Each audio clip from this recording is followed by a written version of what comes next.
Good evening, everyone. I call this meeting to order. Would we please all stand and salute the flag? I pledge allegiance to the flag of the United States of America and to the republic which stands, one nation, under God, indivisible, with liberty and justice for all.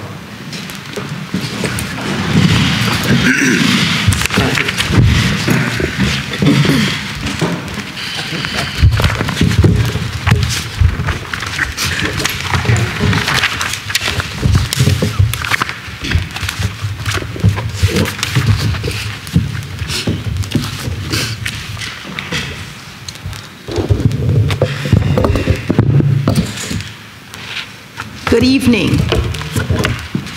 In accordance with the Open Public Meeting Act, Chapter 231, adequate notice of this meeting has been provided as follows. On January 10, 2024, notice was sent to the Home News Tribune, the Star Ledger, Union County Local Source, Tapa Pinto, Linden, and Clerk of the municipality. By state law, there is no smoking permitted in this building at any time.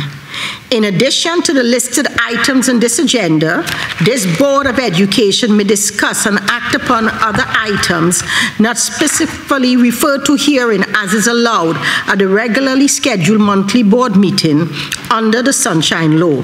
Roll call. Ms. Ulisse. Ms. Armstead. Here.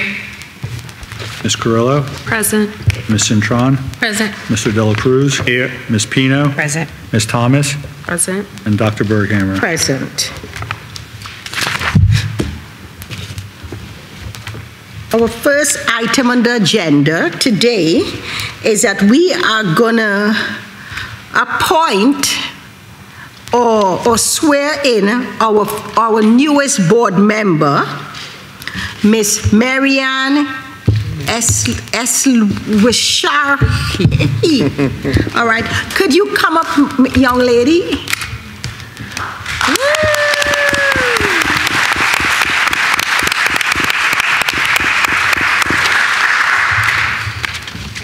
Now you would, the mayor.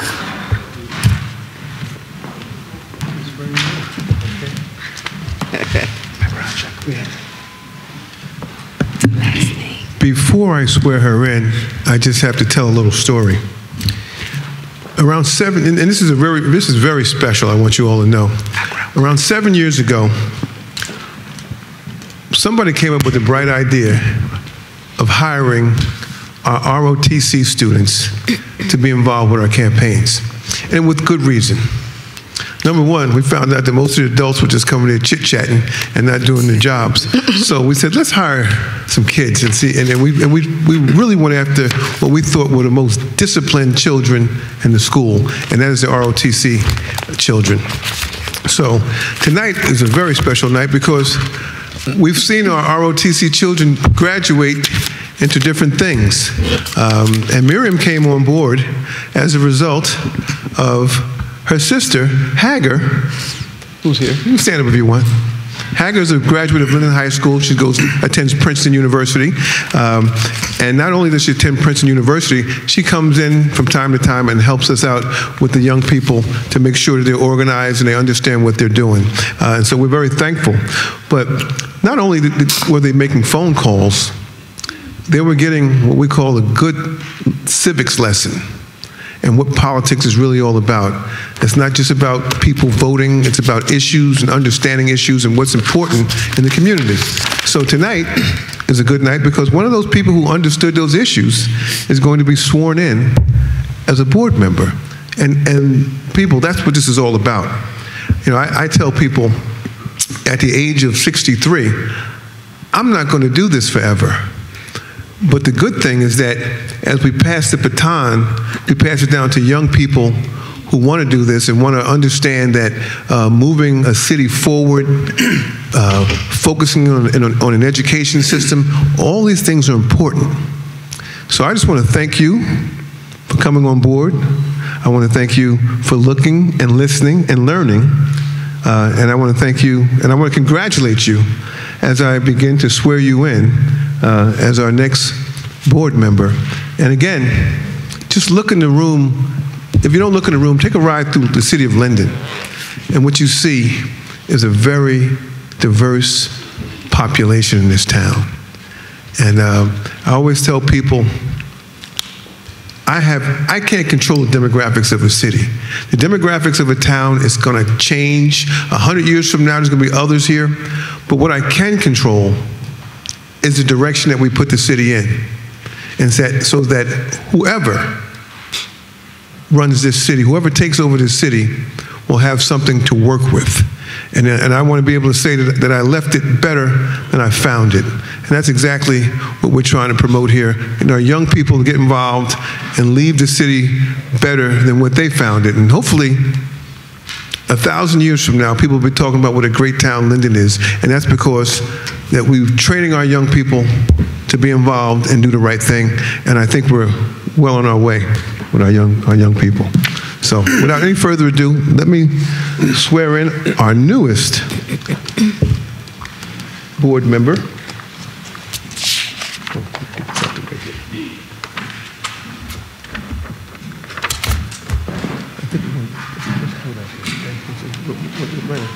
Could you do it over by the Tigers, right over here? Yes. Yes.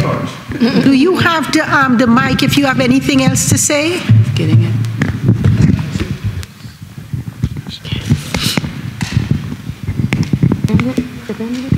Oh, your family, bro. Why are we, come on, Hager and family, come up. Where's your mom?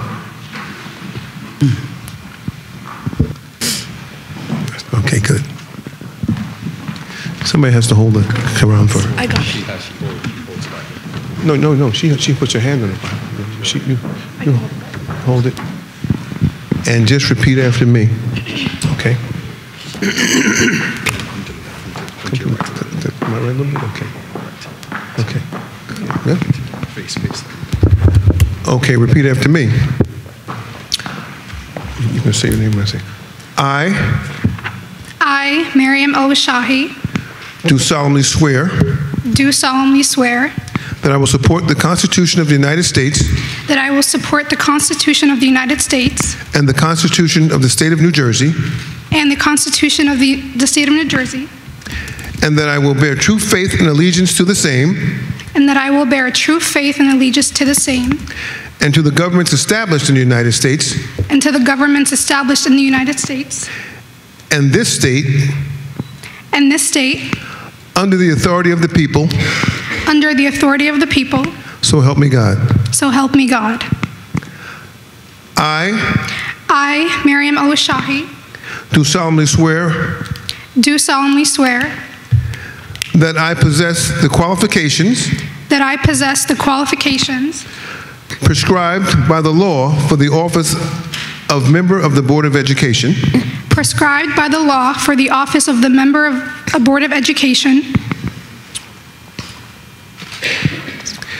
and I am not disqualified as a voter pursuant to RS 19:4-1. I am not disqualified as a voter pursuant to RS 19:4-1. I am not disqualified due to a conviction or a crime. I'm not disqualified due to conviction of a crime or offense listed in NJSA 18:8:12-1. Or offense listed in NJSA 18:8:12-1. And that I will faithfully. Impartially. And justly perform all the duties that that office according to the best of my ability. And justly perform all the duties of that office according to the best of my ability. So help me God. So help me God. Congratulations, you're a board member.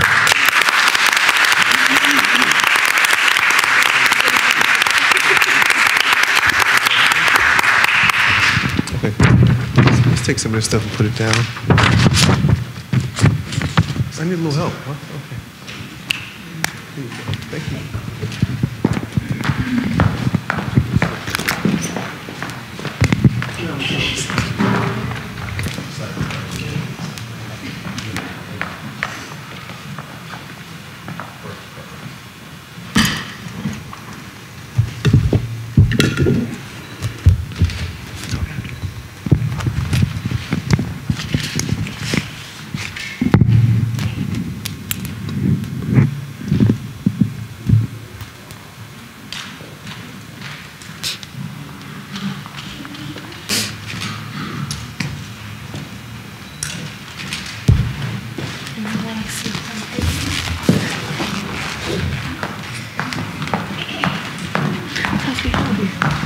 Can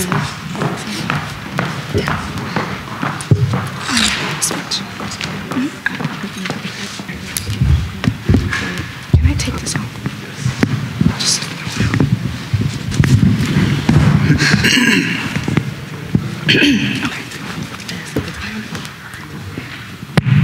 Good evening, ladies and gentlemen. I hope I won't take too much of your time. I hope everyone's doing well tonight. First and foremost, I want to thank Mr. Mayor for the great speech. Firstly, I owe a debt of appreciation to a few people whom without I would not be here tonight, let alone the person I am today. I want to express my gratitude to my parents for their unwavering support and teaching my siblings and I virtues such as honesty, compassion, loyalty, kindness, and above all, for showing us that education is the key to a prosperous life. To ensure that my siblings and I received the education we deserved, my parents made many, many sacrifices, and as a result, I was raised to believe that education is not given, it's a privilege that unfortunately most people take for granted. Many people worldwide till this day dream of attending school. However, their unfavorable circumstances don't help them very much. It is for this reason I believe it's our duty as adults, parents, and educators in this community to help to continue teaching our children the value of education and the importance it holds, and how our world would simply collapse without it. I also want to thank my siblings, Hagar and Yusuf. Even though they're younger than me, I still learn a lot from them, especially my little sister Hagar, which I believe most of you, if not all, know her. Last but certainly not least, I want to thank each and every board member for trusting me to hold such a position and for allowing me to be involved in our community. It's my promise to you and everyone here tonight to not let you down and to always, always do my best. I was once a student here in Linden, and I had the privilege of attending School 9, McManus Middle School, and Linden High School. And it's safe to say that I had no idea the amount of work and effort that goes into every decision being made regarding the well-being of every student, whether it be physically, mentally, or emotionally, or just ensuring that their academic needs be met. So it's exciting to be part of the behind the scenes now, I guess. I also want to thank you all for all the work you've done and continue to do for our school system, and I hope that I can add to your successes. I just know that every student is lucky to have all of you as their school board members. And as my dad always says, education is power, and with it, you can change the world for the better. And I believe that is one common goal that we all have. We're all trying to achieve, changing the world for the better. Thank you for your time, and I hope you have a wonderful evening.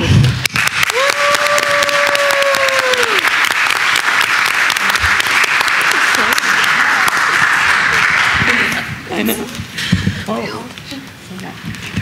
Should have been in the minute. I know. No, over here. You go.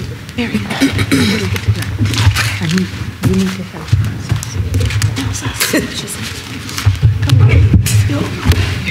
Yeah, watch us.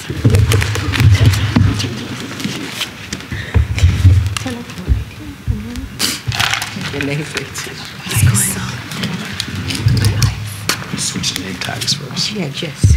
She's taking her name tag. Come over here. Want to get the name tag first? Yeah. Yes. Mm-hmm.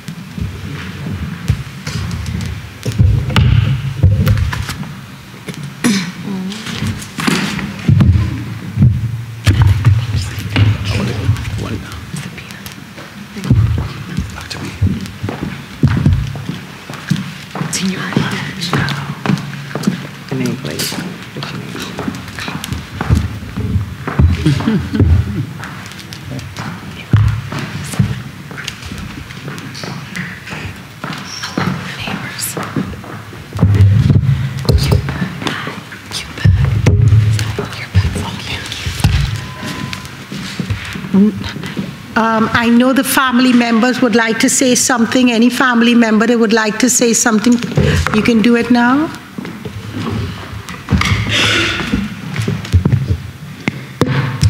Good evening, ladies and gentlemen. I am the said Hagar El-Washahi, sister of Maryam El-Washahi. So it is an honor to stand here before you to congratulate my older sister as the newest board member of the Board of Education. Growing up alongside her, I've had the special privilege of seeing her embody the qualities of a leader, not just in her achievements, but in her character and the way she treats other people.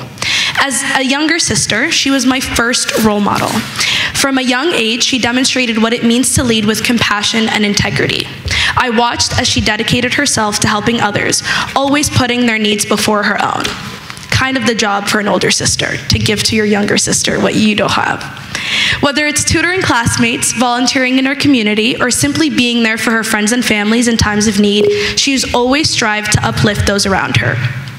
She has a remarkable ability to inspire and connect with people, making them feel valued and understood. Her passion for education, combined with her desire to see every child succeed, has driven her to take on roles that advocate for positive change in our schools and now in our education system. As she joins the board, words can't describe how I'm proud of her. I'm confident that she will bring the same dedication, empathy, and innovative thinking that she has defined her journey so far.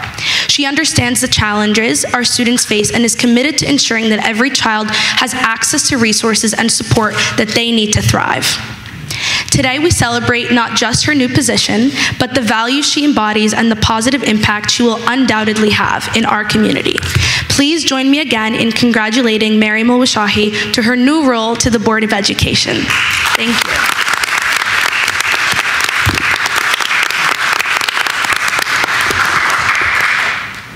This is what education is all about. Education is something that is living, and it's supposed, we always supposed to encourage the younger generation to grow and replace us. And when they do, they should always be better than us. When I listen to Hagar today, and I thought about 2 years ago, she was the valedictorian of the high school, I think, who got a full scholarship. Hagar got a full scholarship and over, what, $400,000 in scholarship money? She got $400,000 in scholarship money and a full ride to Princeton. Hagar, congratulations.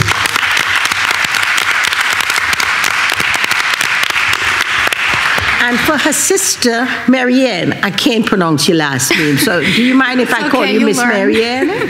Yes, I can't pronounce your last name. And to you, young lady, for everyone sitting here, I want you to know we had a very good process of selection of our board president, of our board member. We had a job interview. We had several applicants. All the applicants were graded by different board members. The scores were all added up, and Marianne got the highest score. So it was fairly done, and the process was clean, and I feel confident that the board did make the right decision. In moving on,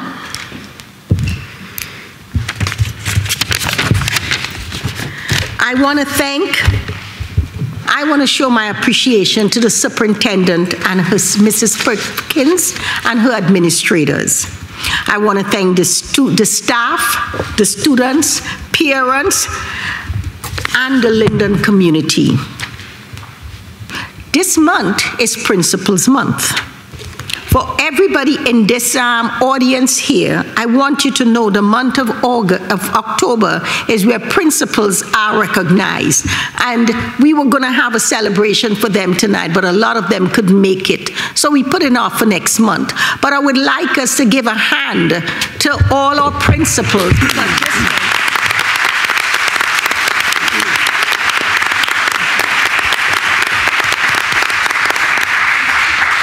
Also, this month, the custodians were also recognized. And we, whether you're a teacher or you are a custodian, you are valuable to the school district. So I want you to give another round of applause to our custodians.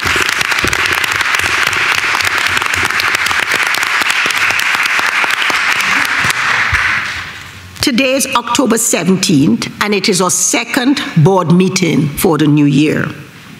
I want to thank my board members for all the hard work we continue to do to keep this school district going. In recognition of my time when I joined the board, when I joined the board, I was asked, what are my goals? And I wish I could have answered that question brilliantly, but I couldn't. All I knew is that I wanted to solve the problems that students face. But after 3 years of being on the board, one thing I learned, and one of my board members, my vice president, always remind me, is that teaching students is not a one-size-fits-all approach, because every student learns differently. And in order to teach students, we have to know how students learn. Over the years, I've also come to realize that respect, trust, collaboration, high scores, and safer schools is what each and every one of us dream of. But I also understand, but that too is a work in progress. But every day we continue to learn how we do and can accomplish the goals of our school district. This is my belief.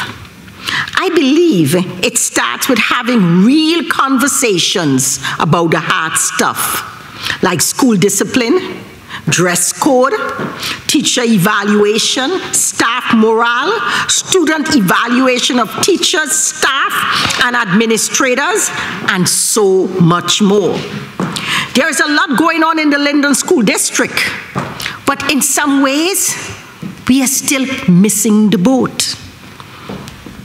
I ask myself the question every day. I go home at night and I wonder, what can we do differently? What can we do better?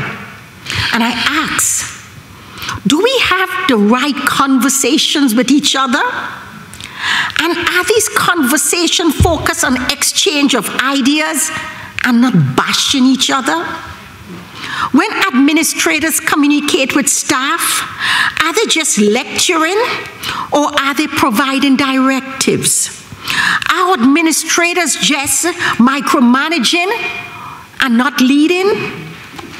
All our conversations have to be in a place where we can trust each other, where our collaboration could lead to mutual respect. Are we becoming a school district that every teacher, staff, administrator, and student want to be part of? The time has come. It is my hope, after 3 years, it is still my hope that Linden is a great place to live, and Linden School District is a great school district to be part of. Thank you.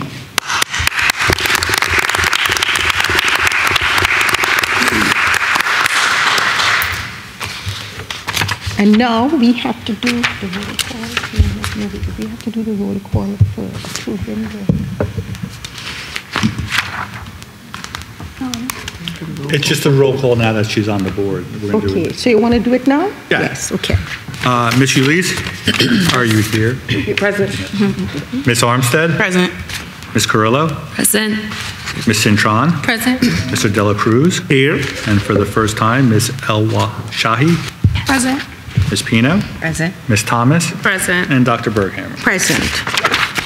Our next award is an award for an individual that I really, really, really respect. You know, I live in Linden for over 12 years, and guys, I've been out there for a really long time. And I know we all have heard the word, the phrase, what's in it for me? Right? Most of us, we live by that phrase, what's in it for me? But when I met this gentleman 12 years ago, every time he called me to ask me something, is because he is trying to help someone. I've never met anyone like that. You know, and I hope that never change. And I know there's a lot of us in this room just like that. All we do is want to help each other. And if that is our goal and if that is our mission, America would continue to be a beautiful place to live. So right now, I think I want to turn it over to the superintendent to make the next presentation. Thank you, Madam President. As Dr. Berghammer stated, this award is meaningful to the City of Linden. On behalf of the Board of Education, they are acknowledging the hard work and partnership the school district has with our Linden Mayor, Honorable Derek Armstead.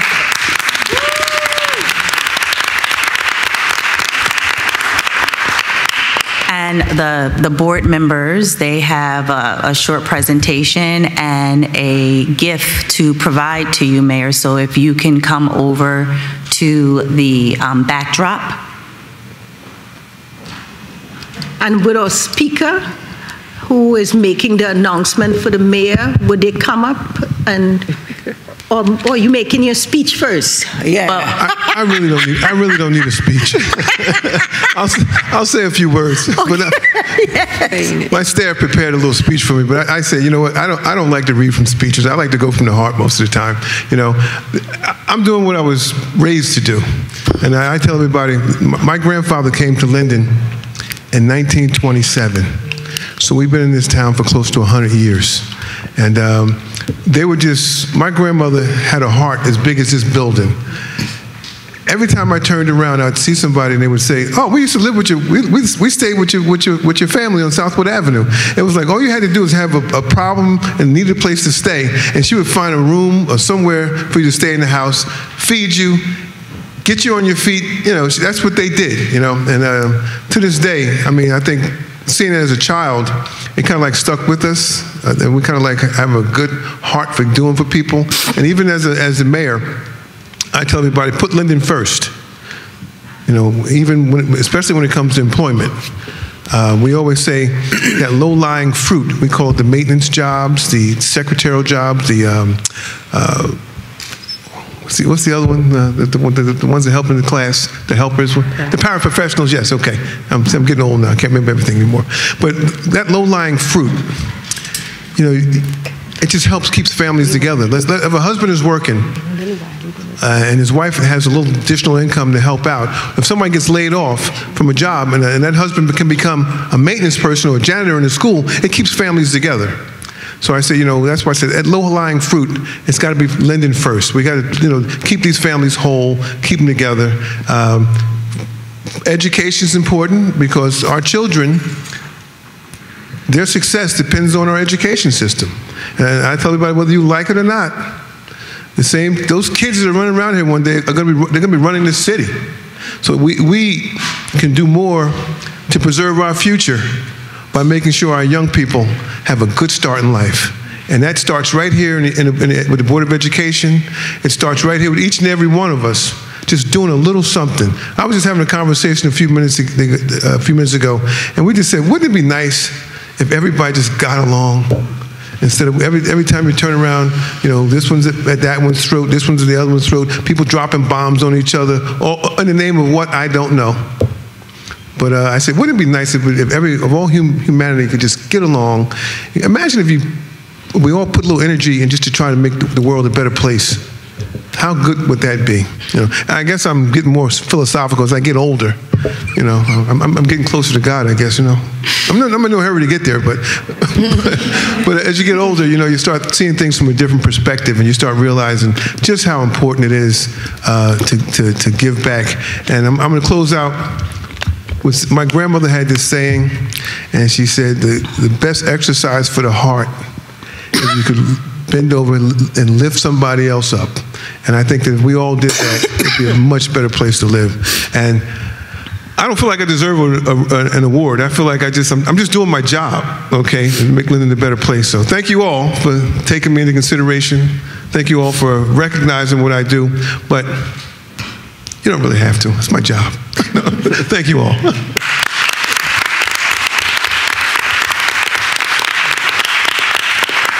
On behalf of the Linden Public Schools and the Board of Education, we say job well done, Mayor Armstead.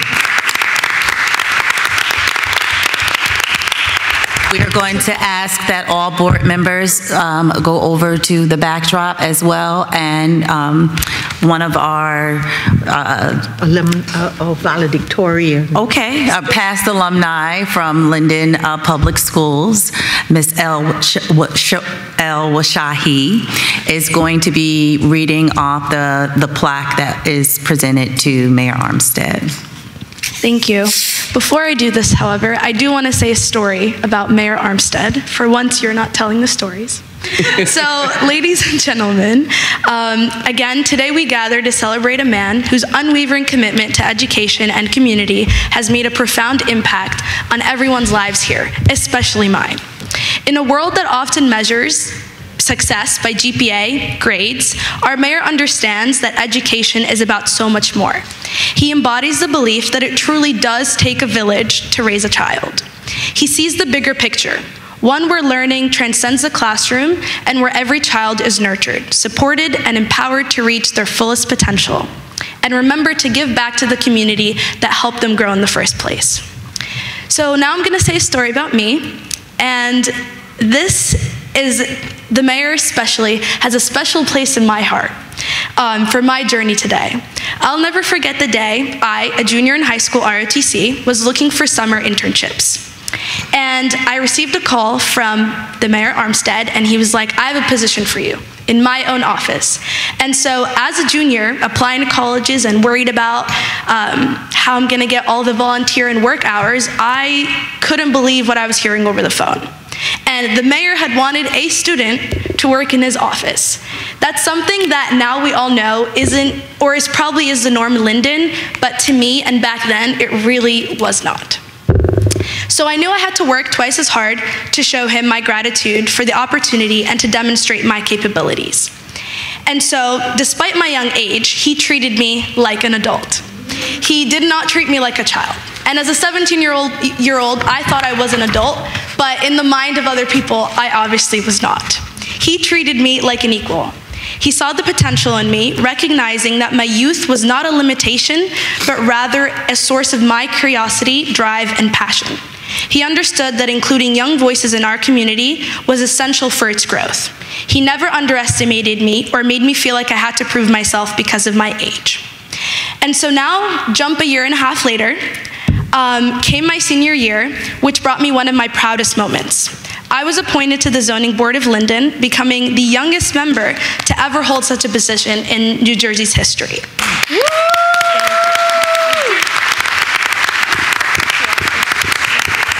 Thank you. And so, yes. And so once again, it was with unwavering support and influence of the mayor that I achieved this milestone. He never saw my age as a barrier. Instead, he recognized the hope and potential my youth represented. And this created a domino effect in my life. It then led to me getting into Princeton, thankfully, which made the dream that my family came here for and the dream that I was achieving and was striving for since freshman year came true.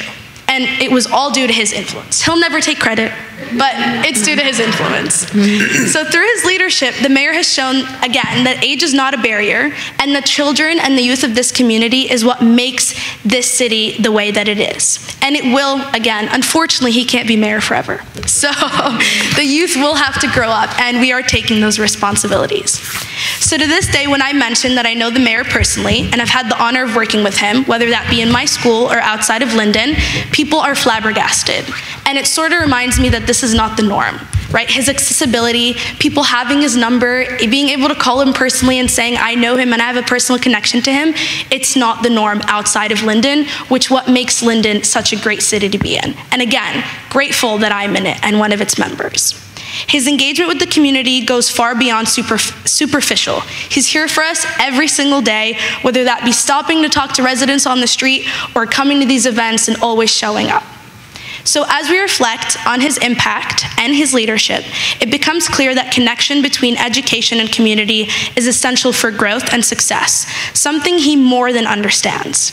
Education is not confined to the four walls of our classrooms. It thrives in the interactions we have, the opportunities we seize, and the relationships we build within our community. He taught me that people is what makes a home a home. And he makes this place a home for every single one of us. So again, thank you for leading by example, and please congratulate me in giving him the Community Partnership Award. Thank you.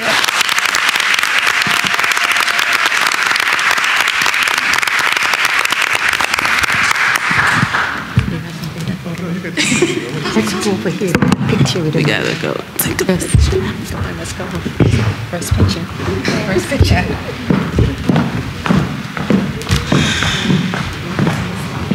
I saw it.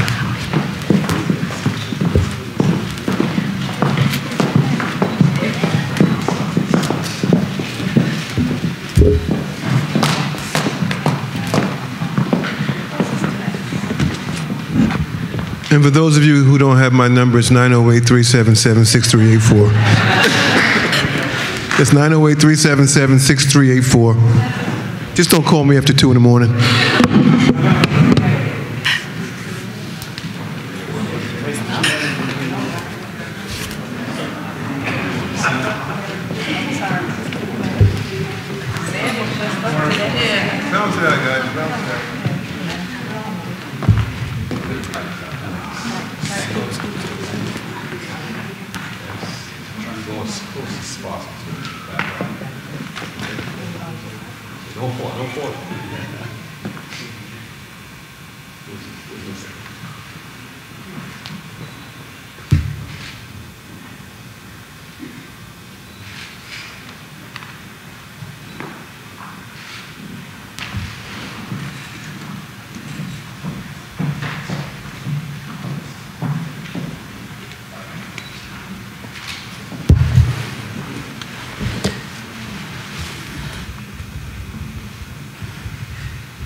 This is establishment. Imagine you were like this. Board member out. It is wonderful tonight. Wonderful, wonderful evening. At this time, I am going to make a motion to approve the board minutes. Okay, sure. At this time, we're going to make a motion to approve the special meeting minutes on September 19th, 2024. Nobody could hear, he said. Oh, you can't hear me. Okay. Motion to approve minutes of the special meeting on September 19th, 2024, work session held on September 24th, 2024, and the regular meeting held September 26th, 2024. Roll call.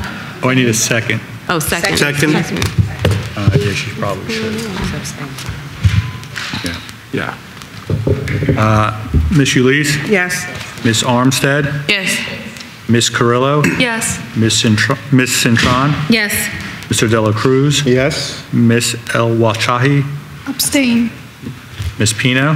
Yes. Ms. Thomas? Yes to the 19th and 24th, abstain from the 26th. And Dr. Berghammer? Yes. At this time, we're going to have comments from the public, but I also want to say a welcome to one of our board alumni, who was our past PTA president, Ms. Donna. Welcome. All right, guys.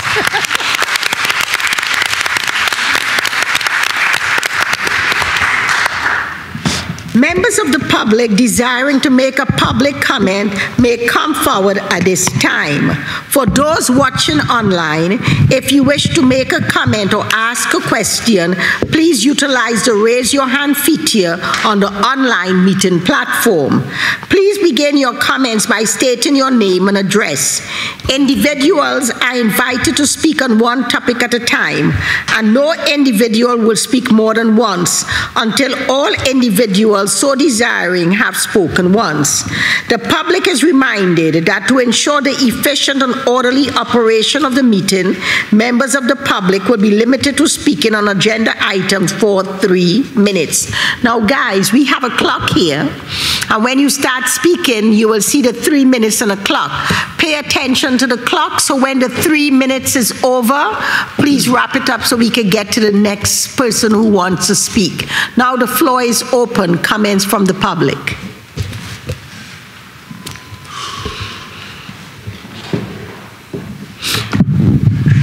Craig Halloran, 120 Donaldson Place. I was going through the education report on page 11, items number 25 to 32 involving New Jersey Transit. The first time I've seen this or items like this on any agenda, I was wondering what's going on. Why do we need something like this in our agenda or for the benefit of the school system? So New Jersey, can I respond? New Jersey Transit is one of our community partners. They have come in the past, last school year. They specifically worked with our high school alternative program students and provided our students with free presentations and workshops on varied topics such as pedestrian safety, rail safety, and just safety procedures in general. So it sounds like this is an education effort by New Jersey Transit for our excuse me, high school students. Correct. Okay, that answers my question. Thank you. Thank you.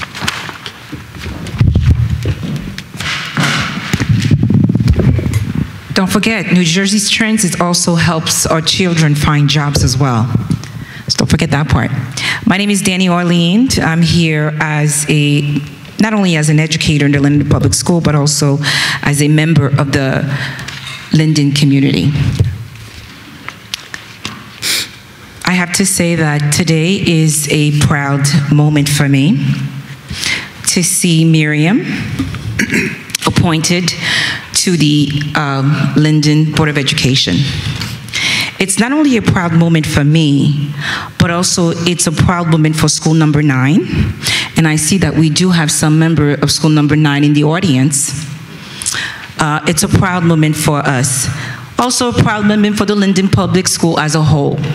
But as educators, the Linden at school number 9, we have had the privilege of educating Miriam and her family and her siblings. And it's a true success story. It's really an American success story.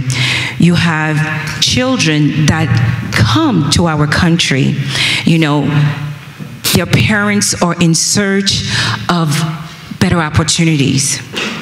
And what a success story it is. The education that you have received at school number 9, you know, elementary school, the work that all the teachers at school number 9 have done is the reason why you are here today. We're celebrating your success. We are so, so proud of you. You know, it's important that the elementary level that we do the work that needs to be done, and we have a lot of amazing educators at school number 9. At every elementary school, but I've worked at school number 9 for over 21 years. Of course, I'm biased. And as the multilingual teacher, seeing these children grow and learn, and Haggard receiving a full scholarship to Princeton University. You know, so when you hear people criticize our schools, so when you hear people criticize our board members, when you hear people criticize our administrators, you know, take the time and tell them about the success stories that we have in Linden. Too often, when you look on social media, all you hear about is the nonsense, you know, what's going on. But you never hear the people that are criticize our school talk about our success stories. And we have many, millions of success story happening in our school district. And you are an example of our success story. Miriam, congratulations on becoming a member of the Board of Education in your town. As a former multilingual learner from school number 9, your success, along with the success of so many others, is one of the reasons why it shows that our school district, we're doing the job that needs to be done. You inspire not only our students, but also those of us who have dedicated ourselves to education. I know you'll continue to make a positive impact in this important role, and I wish you nothing but success in your journey ahead. Thank you. Thank you. Thank you so much. Thank you very much, Miss Orlean.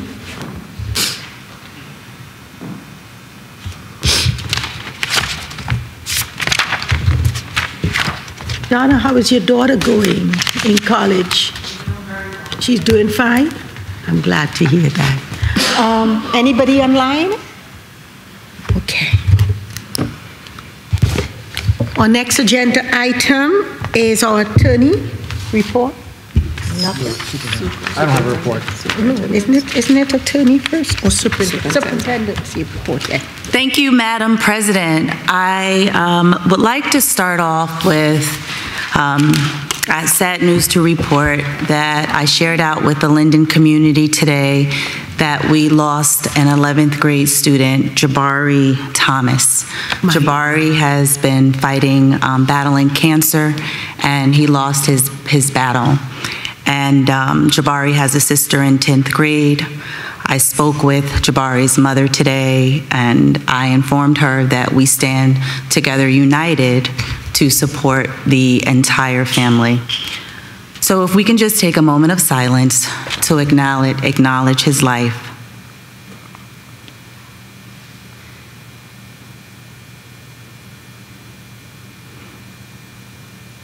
Thank you. We will continue to provide support services to faculty, students, and staff on the journey ahead. And to anyone that is experiencing any loss, just know, again, we stand together, united, to support you all. I would also like to acknowledge that we lost Marsha Gavin, who was hired in the Linden Board of Education in 1968 as an elementary teacher for grade 2. She provided 30 years of service to the Linden Board of Education, Linden Public Schools, and she taught 2nd grade at school 10, remedial reading, 1st grade at school number 2, until her retirement in 2005. Ms. Gavin passed away on October 7th.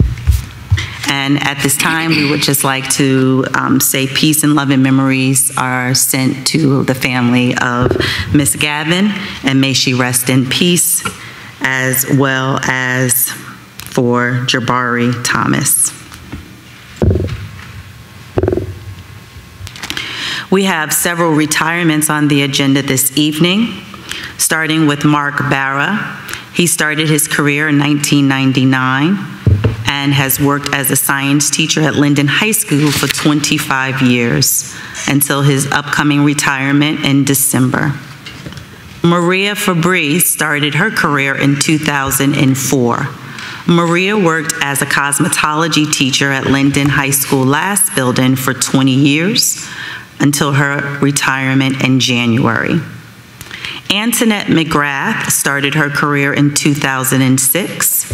She worked as a part-time school aide for 18 years at school number 5 until her retirement in January. Frances Riggy started her career in 2000. Frances has worked for 24 years as a secretary, starting in the superintendent's office and now at Linden High School until her retirement in February. Dr. Patricia Tardavita started her career in 1993. Patricia worked as an English teacher at Linden High School and as a secondary English language arts supervisor until her retirement in January.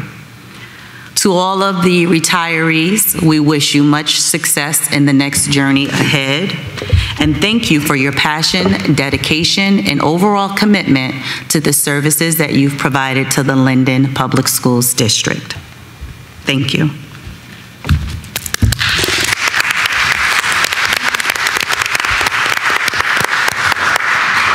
Now at this time, I'd like to recap some of the events that has been taking place.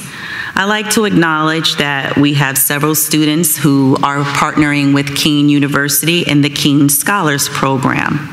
They start off in 9th grade, and I have just received the interim academic performance report, and all of our students between grades 11th through 9th have ranked at the top of the Keene Scholar Academic Program scale for this moment. So congratulations to those students.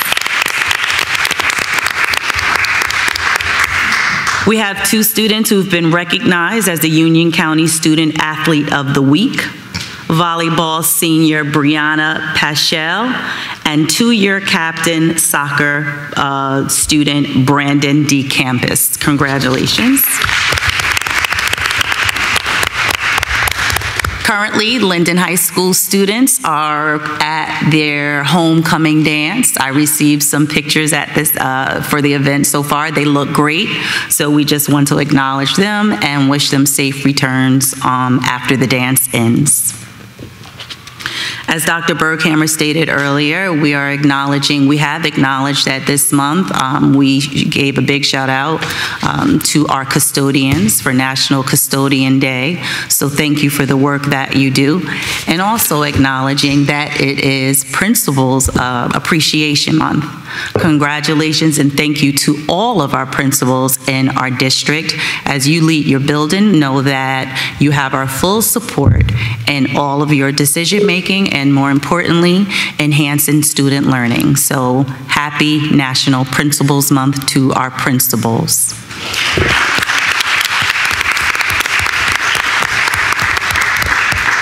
Later this month, in our monthly administrators meeting, the executive leadership team will be acknowledging our principals, and then next month we are inviting them all back to the board meeting for them to be acknowledged by the board.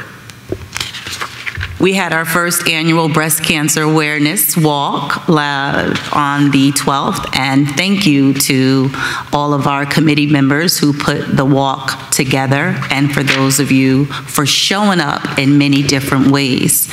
We were able to lace up our shoes and come together to unite for a step for a cure. We have raised over $3,000 that have been donated to help encourage and support a fight against cancer. Thank you.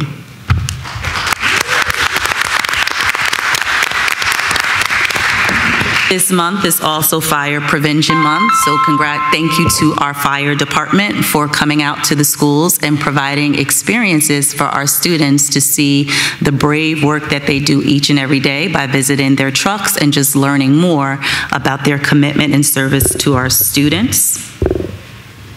I'd like to remind our elementary parents that parent-teacher conferences start next week, and it is a great opportunity to continue to build upon the home-school connection. So please come out. The evening night will be from 6 to 8 on Wednesday. Students in elementary have a half a day, Tuesday, Wednesday, and Thursday. And this month is Anti-Bullying Awareness Month, Red Ribbon Week, and thank you for all that we're doing to fight against drugs. And those are the monthly events. And now I would like to invite up Ms. Janine Cleary from the NJ School Boards Association. She is the field representative who will be assisting our district with creating our 5-year strategic plan, and she has a presentation to provide to the public to inform you of what we're doing and where we're going. So welcome and thank you. Thank you. It's going to show up here on the screen.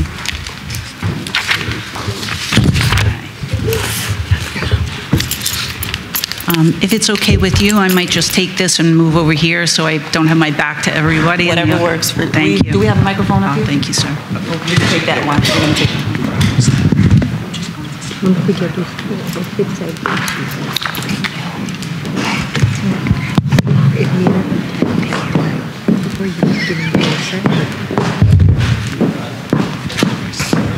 I was going to tell you, kind of.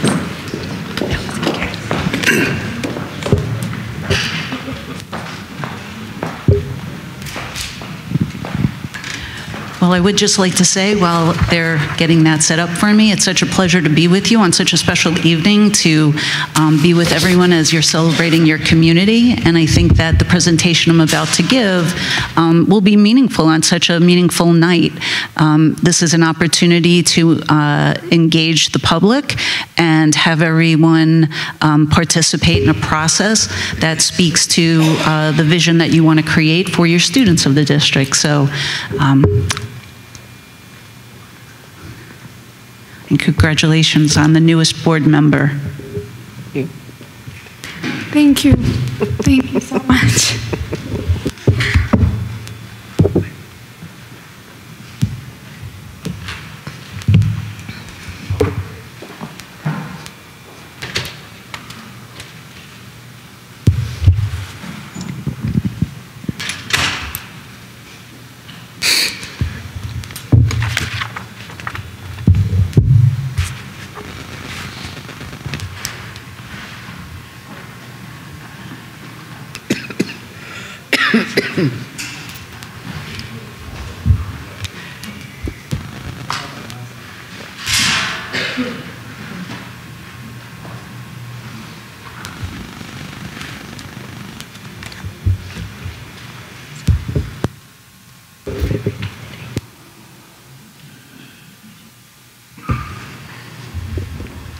Apologize, it's coming. It's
Thank you so much. Okay, may I begin? Okay, so this evening I was asked to come out and share with you the 3D strategic planning process that New Jersey School Boards uses to work with districts to set a course for the future and where you want to arrive with your students. So just for everyone's benefit, the public that may be listening in, New Jersey School Boards is a federation of boards of education which provides training, advocacy, and support to advance public education and promote the achievement of all students through effective governance. A little bit about myself. I am the field service representative assigned to the Linden School District. I'm a former board member myself, having served 6 years. I served on multiple committees. I was the vice president of my board. And separate, after I had that experience, I actually worked in my local school district as the director of operations and special projects, and so I experienced this strategic plan from both the chair of being a seated board member and then several years later as an administrator in the district. So this evening's agenda, we're just going to take a little bit of time to discuss what a strategic plan is, the advantages, and most importantly, how to be a part of the process, because this is a process that really looks to be very inclusive of everyone, because we want to work together to create that vision and the pathway forward for students to build upon the success that you have here already in Linden. So strategic planning actually is a way of creating an organization-wide mission, a vision that's commonly shared by all of the stakeholders, that is a commitment to the achievement of student success. So its advantages are that it's proactive. We're looking forward. Very often in what we do, we have to look at information and we're looking back to see how we got here. This is an opportunity for us to say, where are we now and where would we like our students to be in the next few years? It also is a creative and innovative process because we are engaging with all the stakeholders of the community, parents and guardians, teachers, administrators, and community members at large. It is a planning that is flexible, so it's a process that can take usually around 4 months, but we can shorten that time span or lengthen it a bit depending on what the district needs are. It provides a forum for everyone to actively engage in it. It creates an ongoing cycle of planning, assessment, and decision-making. So once we come together and the community determines the vision that you have for where you want your students to be in the future and the goals and objectives to help them get there, we set on a course where going forward, we start to analyze and focus our attention on how we're going to get there and how far we've gone in the time that's passed. It helps to optimize limited resources because it helps with matching up what your resources are and the best use of them and putting them in focus of what is a need, what is a want for your students. And it increases communication right from the start. We're doing this presentation in public. We're encouraging the public to participate in this process. And then as it goes forward, the superintendent and the board will be reporting out on the progress made, okay? So additional advantages are that it helps to bring focus into decision-making. There's so many incredible and important decisions that have to be made each day in a school district, but when we have a common vision and a strategic plan of how we want to arrive and have our students arrive at that and achieve certain things, then decisions are made through that lens. It also highlights the importance of information and decision-making. So we want to really be collecting the information we need in a very focused way. And it creates a district-wide vision and mission that helps to direct, motivate, and inspire everyone to work for the common goals for our students. So why plan, right? It's hard to, if we think about just being on a road, we want to go on a trip, we spend some time thinking about all of the details of how we have to arrive there successfully. There are different ways to arrive. Sometimes we don't arrive without good planning. We don't arrive where we intended to. Or we can arrive and we're not in the best condition because we didn't remember to pack all of the things that were going to be necessary for us to be successful. So we want to ask ourselves some questions. Some of these on the next slides might just help you to think in terms of what the Linden School District, what the needs are for your children. Some of them may be relevant to you, but it might stimulate you to think of other things that you would want to be addressing through this process. So is your school enrollment changing? Is the makeup of your school population changing?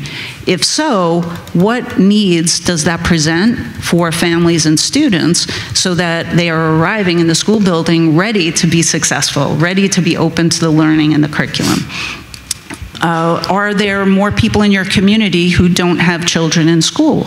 And if so, many communities find themselves in a position where that's true, but how do we engage people who don't have children in school? The children are part of the community, and I can hear from all of the things said earlier tonight, there's a true commitment and caring about the children of the Linden schools and their future success. So how do we engage with people who may not be hearing and getting news right through the school system, about the goals and aspirations, and let them participate in that? Additionally, are there changes in family structure in the community? Is the economic structure of your community changing? What situations might arise because of that you need to address, again, so that you're best preparing families to be supported, to support their children, and to be able to partner well with the educators in the schools. Are educational levels of the community changing? Perhaps looking at ways to help parents and guardians understand the important role that they play and to build upon that homeschool connection for the success of students. Is there competition for your public schools? Are you losing students because certain programs aren't being offered that they may be looking to have, and that's something you may want to consider? Or are you sending students out of district that you would really like to be able to keep in district? Is limited funding impacting your programs and services? And what decisions have to be made about that so that you're maximizing and optimizing resources for the things that you as a community value and place importance on for the achievement of the students. So the strategic planning process is designed to identify strategic planning goals. Within a school district, there are many goals. And what this helps us to do, though, is create the vision through this process, the strategic planning goals, which will be multi-year goals that'll help us on a pathway to achieving these things for our students, with the end goal, of course, being increased student achievement and opportunities for students to be successful in their futures and whatever path that they see is right for them. So the goals from the strategic plan lead into the district and Board of Education goals. Each year, the district sets annual goals for how to move forward, but now they'll be through the lens of what's been determined through the strategic plan.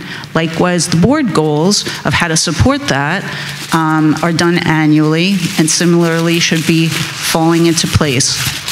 And then all of the other goals, the superintendent's goals, the building goals that the principals have and administrators, department goals, staff and student growth objectives and professional growth objectives should be all aligned so that if we're through the strategic plan identifying something that we want to focus on, which might involve, for example, a new type of curriculum being introduced, we want to make sure that we're supporting our educators to be successful with our students in delivering that, and that they're fairly evaluated on that after they're prepared. All of these goals are to focus the attention and the hard work everyone is doing in a really laser-focused way so that we are moving all of the children forward to be successful. So a commitment has already been made and is required for this process to be successful. Tonight I'm here with you because the board has indicated that this is something that they value and want to bring into the district. The next parts of it are that information is collected and shared so that there'll be a common understanding of where we are right now.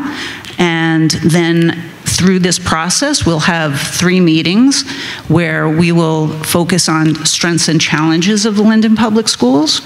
We'll then look at visions where everyone would like to see the students go to and arrive at.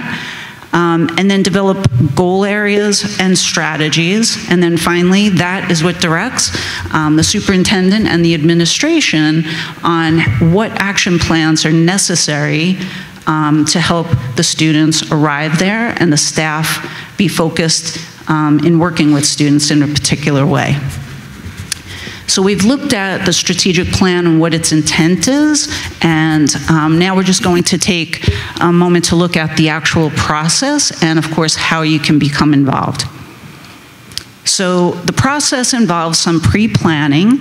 The superintendent will prepare a state of the school's overview and share it with all who participate. So there will be 3 meetings. In the first one, generally about a half hour, will be a presentation by the superintendent so that everyone is starting from the same place as we begin the process and the discussions. Then I will facilitate the 3 planning meetings. The first focusing on strengths and challenges, and we want to be able to the meetings will start in a larger group setting and break out into smaller group work so you can really interact with other members of the community and find those commonalities that will help us determine what that plan is going to look like. We'll move on to vision, and then finally, goals and objectives, actually outlining what you want to see for your students and the objective of doing that.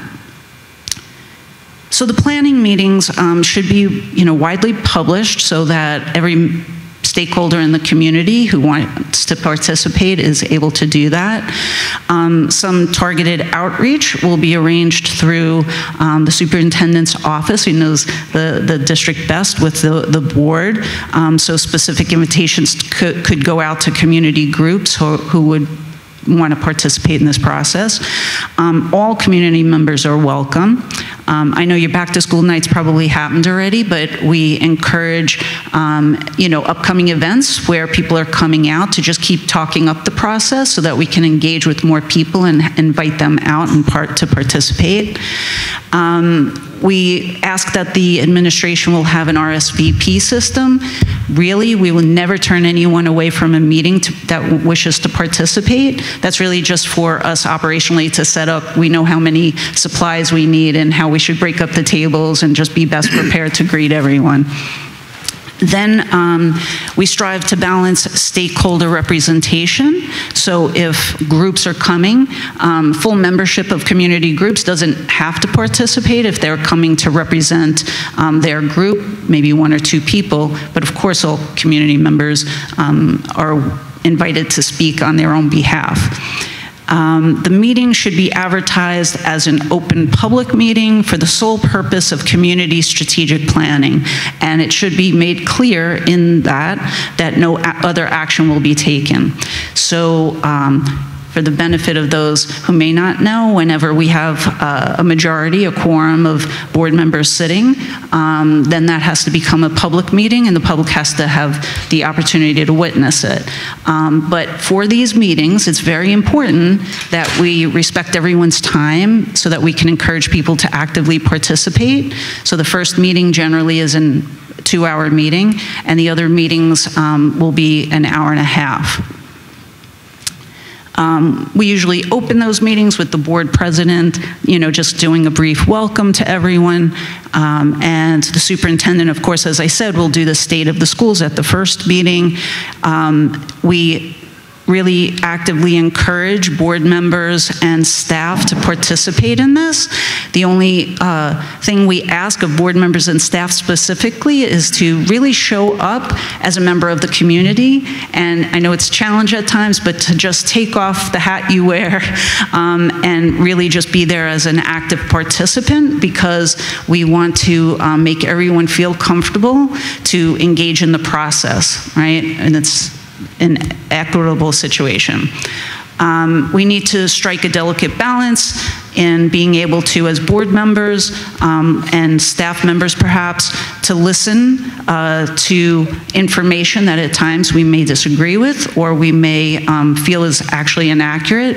It's not a setting to debate issues. We really want to stay focused on this being a process that's going to help move the district forward, and we really want everyone there to feel comfortable to put their best thoughts out that will benefit students, okay?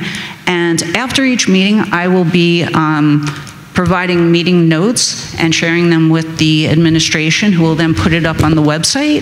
So we want this to be a very transparent process.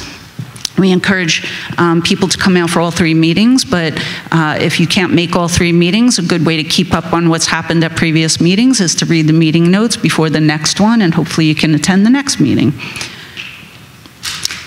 So following the 3 meetings, then the process continues with the administration. So the superintendent and administrators of the district will then take what's been developed from the strategic planning sessions and then work towards the action plans with the focus of what needs to be done, what are the actions we need to take so that we can meet the identified goals and objectives that have come out of the strategic plan.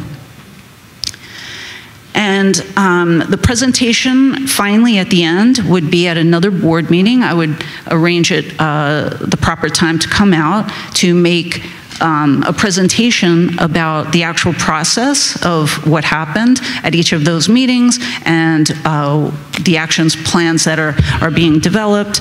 And we welcome and encourage everyone who participates in it to come out and really celebrate it, because you'll each know that you've had a hand in actively participating in something that will be guiding the district forward for the students. So it's important that we all consider it as, you know, work of a team, that we're all sharing in this experience for their benefit. We have a strategic planning calendar here with the dates, and I know these will be published, so it's okay if you can't see the slide. But tonight is our first meeting just to do an introduction of this process. And on October 29th, we'll be meeting 1. This strategic plan is called a 3D strategic plan. So the first meeting is focused on determination, which is focused on the strengths, accomplishments, and challenges of the Linden Public Schools. On November 12th, we'll be meeting 2, which will be the second D is dream. And that is where we'll have activities that'll help you focus on answering the question of where is it you want your students to arrive at? What's the dream you have for them? What's the vision that we can all share? On January 14th, because of you know, calendaring and the holiday breaks and things like that, we'll be meeting again on January 14th for meeting 3, which will be Destiny by Design. And in that, we'll be directing you on creating goal statements and objectives that will help to inform the superintendent and administration on how they move forward with development of the action plans. Then dates to be determined will be when the action plans are completed, the presentation to the Board of Education, and then finally after the presentation to the board and the public, then the board would be voting to approve the strategic plan and do that by resolution vote. So ways for you as a public to participate in this important process for your students is to attend and actively participate in the 3 meetings that we're having. But again, we don't turn anyone away. If, you know, life is complicated, we all have complicated schedules. If you can't be at all of the meetings, please attend when you can, and please stay abreast of everything going on by just keeping, you know, reading what's posted up on the website so that you're familiar with it. This will help inform you too as you go forward, and the district is having their board meetings and reporting out on things. You'll be able to see the progress that's being made. The work will be directed through the strategic plan. Become involved in your schools to the extent possible for the public and for parents. We want to always strengthen that bond of parent and guardians with teachers and administrators. It doesn't mean that you have to be in the school, which isn't always possible, but be familiar with what's going on in the schools. I know that you probably all have websites, attend events that are open. Just become more aware of what it looks like in the Linden Public Schools now if you're not already familiar. And attend board meetings going forward where there will be reports out about progress being made. And the focus going forward will be that the work that's being done in the district will be filtered through, everyone's goals will be filtered through how we're all working together to meet that common vision for the students. So that's really the presentation for tonight. I'm not sure if the board has any questions. I'd be happy to answer at this time. Okay. And I really just want to take a moment to thank all of the board and the commitment that you have to all of your students, certainly the staff and the public and the community at large. It's really been a pleasure to hear all of the things that you've had to celebrate this evening, and I know you'll be committed to this process, and I look forward to working with all of you.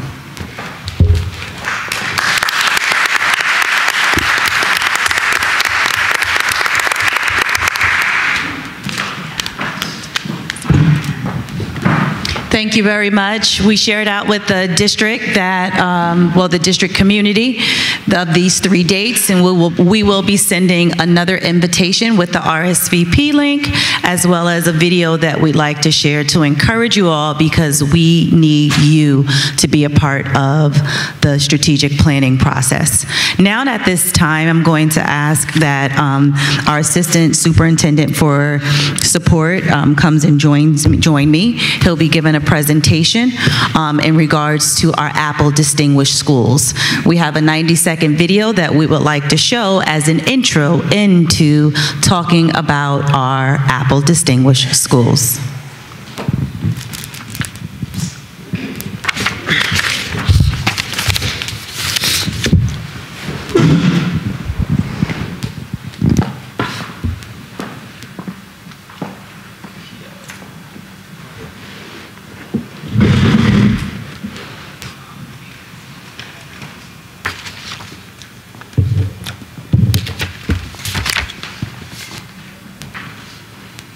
Than a decade with partnership with Apple.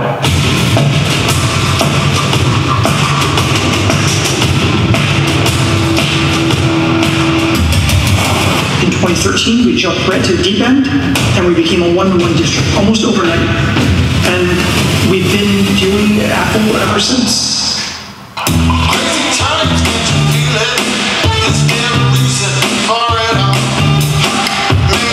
I get a chance to walk around to all my classrooms, to all the classrooms in this building. And every single classroom, a teacher is doing something innovative with their iPad.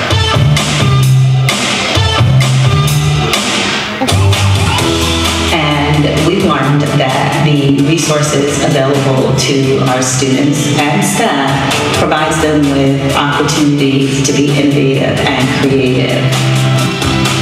It allows communication for all different types of learners, especially our youngest learners, our early learners, who communicate in a different way. The goal was always to push technology instruction, use it as a tool, using these devices. But it's there, it's embedded in the classroom, and you really have to sit there and just watch it all happen. It really is there. But I think it's a testament to the Board of Education, the central administrators, our regular administrators, principals, and our staff.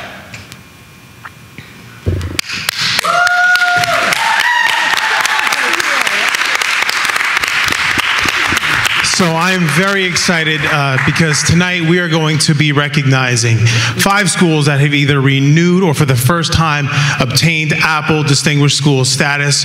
Schools 1, School 2, School 4, School 9, and McManus. But before we get to the goodies here, I want to welcome up Paul Vasic. He is a leadership executive here, and he has been instrumental in our journey with Apple throughout the entire process of helping, really giving that hands-on support to administrators, teachers, to our schools, to be able to realize this vision of really utilizing technology in very meaningful and relevant ways. So here you go, Paul. Thank you very much. This is Superintendent Walker.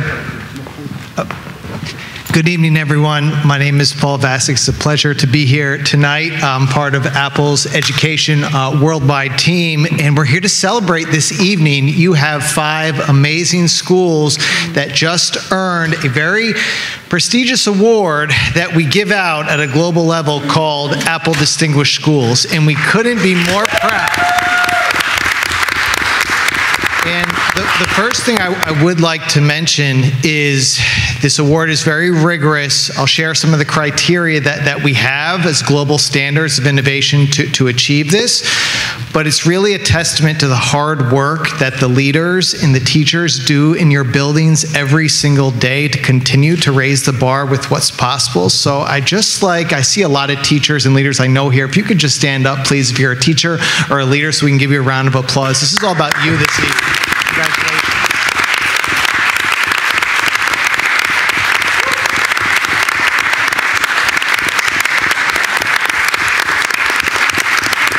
Absolute superheroes. And I've had the pleasure of working with Linden on this Apple Distinguished School journey for the last 7 years, and it's been an absolute blast, and I really feel we're just getting started. And what I'd like to just share briefly this evening is, what does it mean on a global level to be an Apple Distinguished School?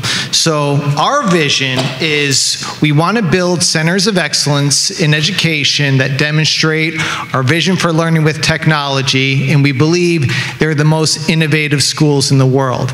And to achieve this award, your schools, they had to make videos, each of them, schools 1, 2, 4, 9, McManus. This year, they applied or reapplied, and we don't have enough time to show you all the videos, but I do encourage you, they have them. Let the schools know you want to see them. They are fabulous, and they just showcase all the amazing, the coding, the creativity, the augmented reality. At Apple, we have a quote. We say, the future doesn't exist. We get to create it, and it's been an honor to see in your buildings every day over the last 7 years, your educators pushing the kids to create the future. So the vision really is not just being consumers with technology, but being creators, making things. And what we do with these schools that belong to the program, we identify the ones around the world that are using best-in-class technology. We build up their leadership capacity so they have a constant stream of innovative education, because technology, we all realize this, sometimes it can move very fast, and it can be a bullet train, and we always need constant new information, so we try to provide that.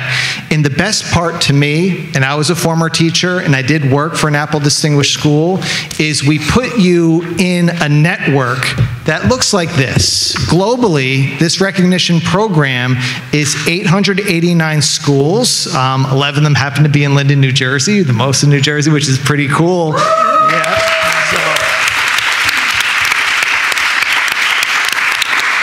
And the reason we're not celebrating the other schools tonight is because they're already members. They weren't up for renewal this year. You have to renew every 3 years, but in 37 countries. So what does that mean? It means the schools in Linden have direct lines and are part of the same professional learning network of innovative schools around the world, you know, you name it, Scandinavia, Southeast Asia, South Africa, Latin America. We have schools around the world that are doing some really amazing things, and we're just proud that Linden is part of that network. And as the comment earlier this evening, what's in it for us? Being part of this network, these are the things that you get. You do get worldwide recognition, being on Apple's website. The global collaboration is my personal favorite part, just opportunity. If you want to collaborate with a school in a certain place or on a certain topic, you're part of that family, which is awesome.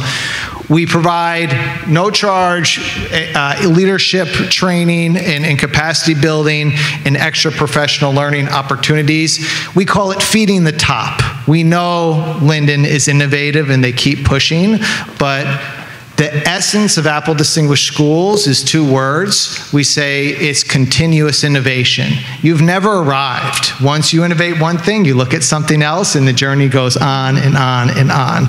And we just feel like the best times are yet to come, and tonight is all about these 5 schools that have achieved this really rigorous status. And at this time, I'd like to call each of them up one by one. Let's start with school number 9. If you could come up, please, and receive your award.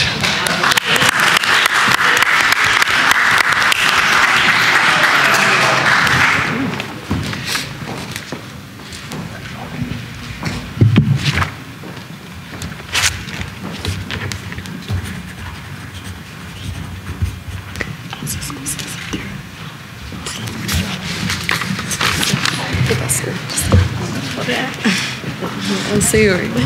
Let's see her. I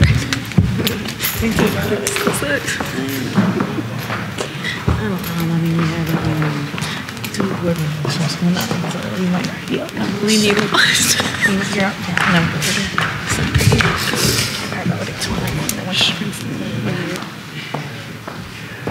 So did I? That's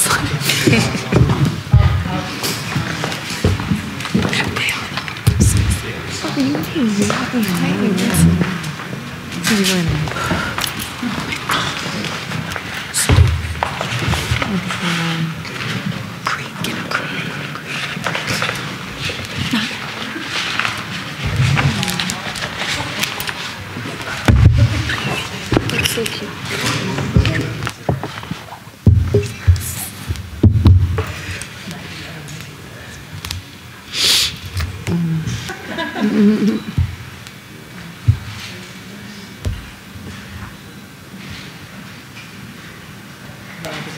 Come on in.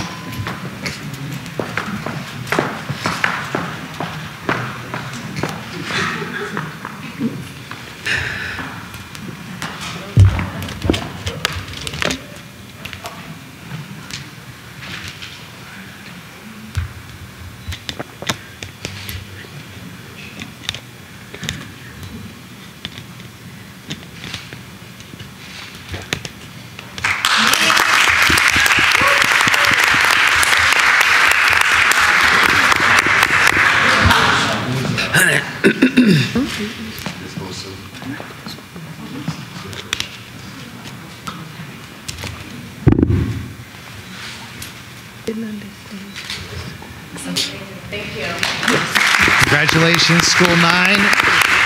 Next, we'd like to recognize School 4. Will School 4 please come up and receive your award?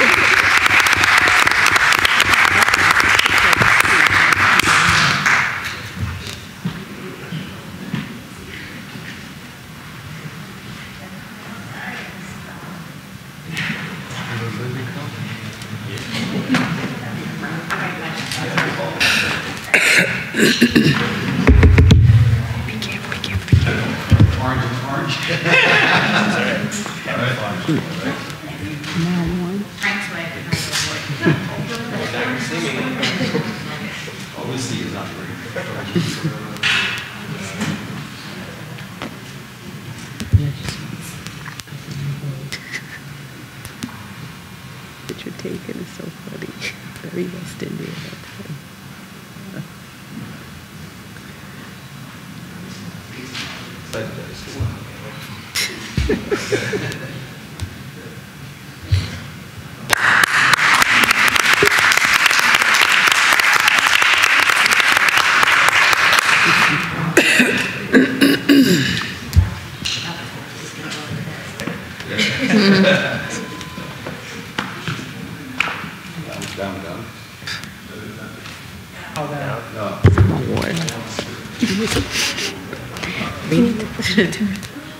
You need some more water.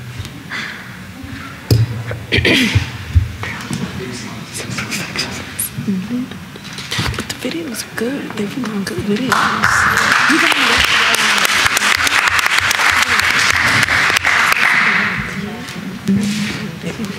Next up, we'd like School 2 to please come and receive your award.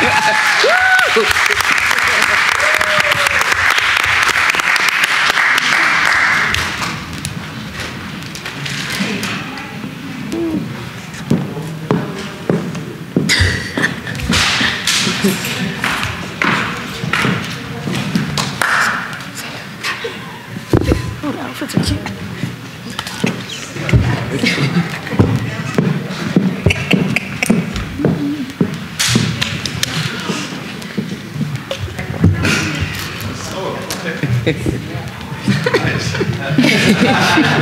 She knows what she's doing. Yeah, right? Mm-hmm. She's so cute.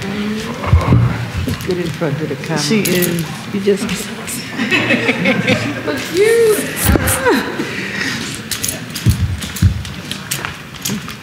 Oh, great. They did so cute.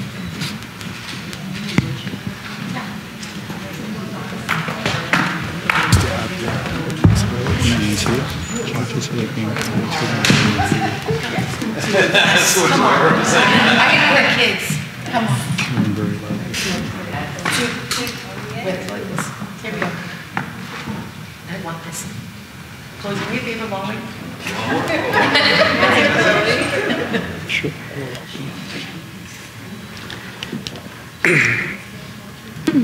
I love it. Wow.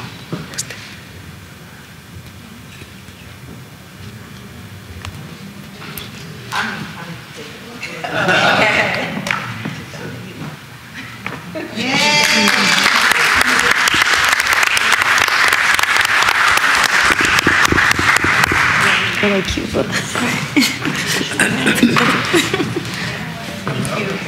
Next up, School number 1, please come forward and receive your award.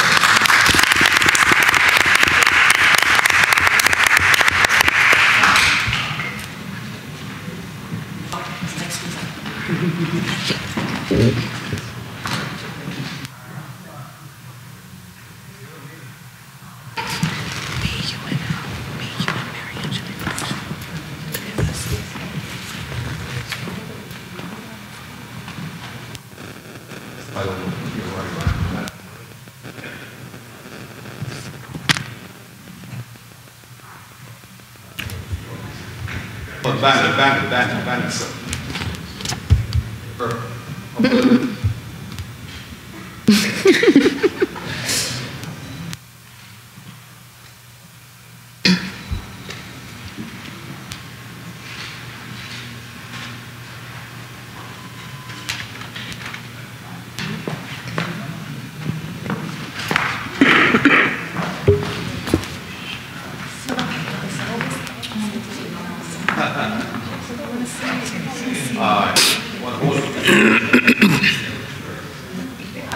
Well, she can't hold it.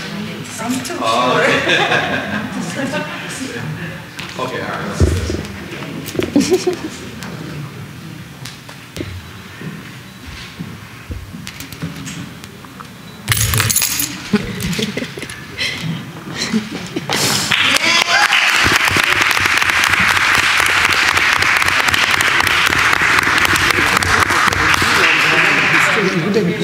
The 20 minutes of presentation.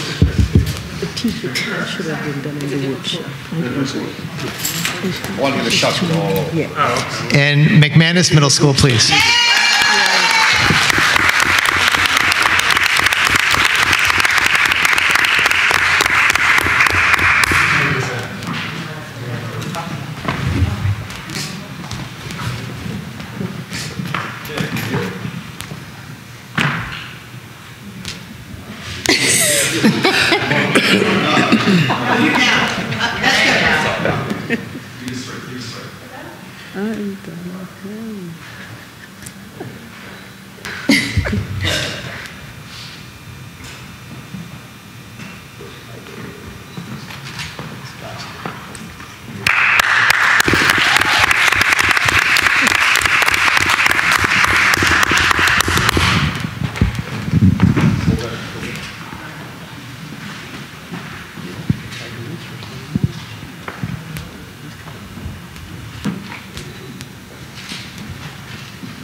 And can I have all of our schools come back up with your plaques?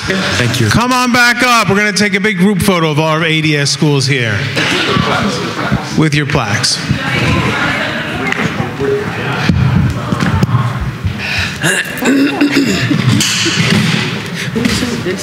The strategic plan I'm done. Yes. And we didn't even do the rest of it. And you know, the test course is like 20 minutes.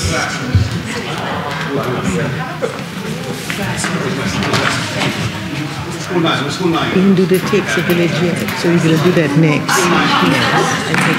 We have to do that next. Yeah. And it's 8 o'clock already. We're not leaving here till 9. We don't have to leave other than that. Oh, 9 o'clock, I think. All right, perfect. That's why I didn't have no questions after the strategic plan. This is going to be too long if we have questions.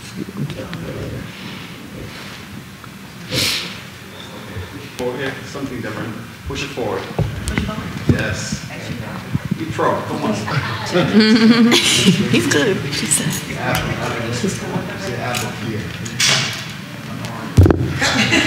right. Good. Perfect. Again, congratulations to all of our schools for becoming Apple Distinguished for the next 4 years.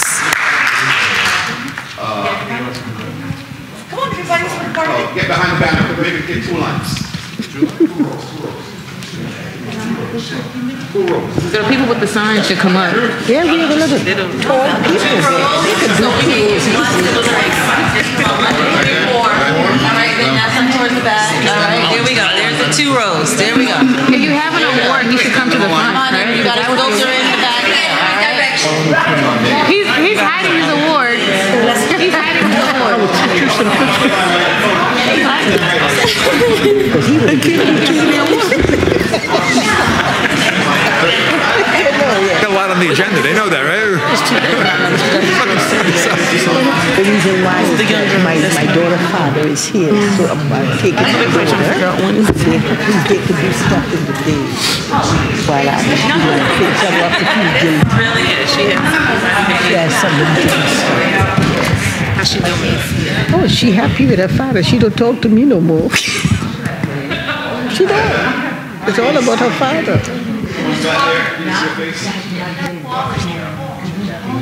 That's my daughter's dress. That's her mom. That one?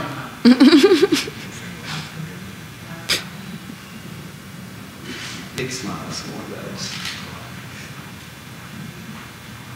Dr. B, come in for this one. Oh, I could come for one.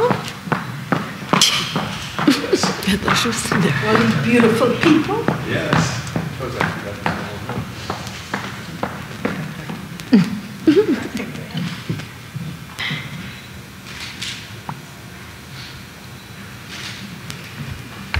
Give them a round of applause.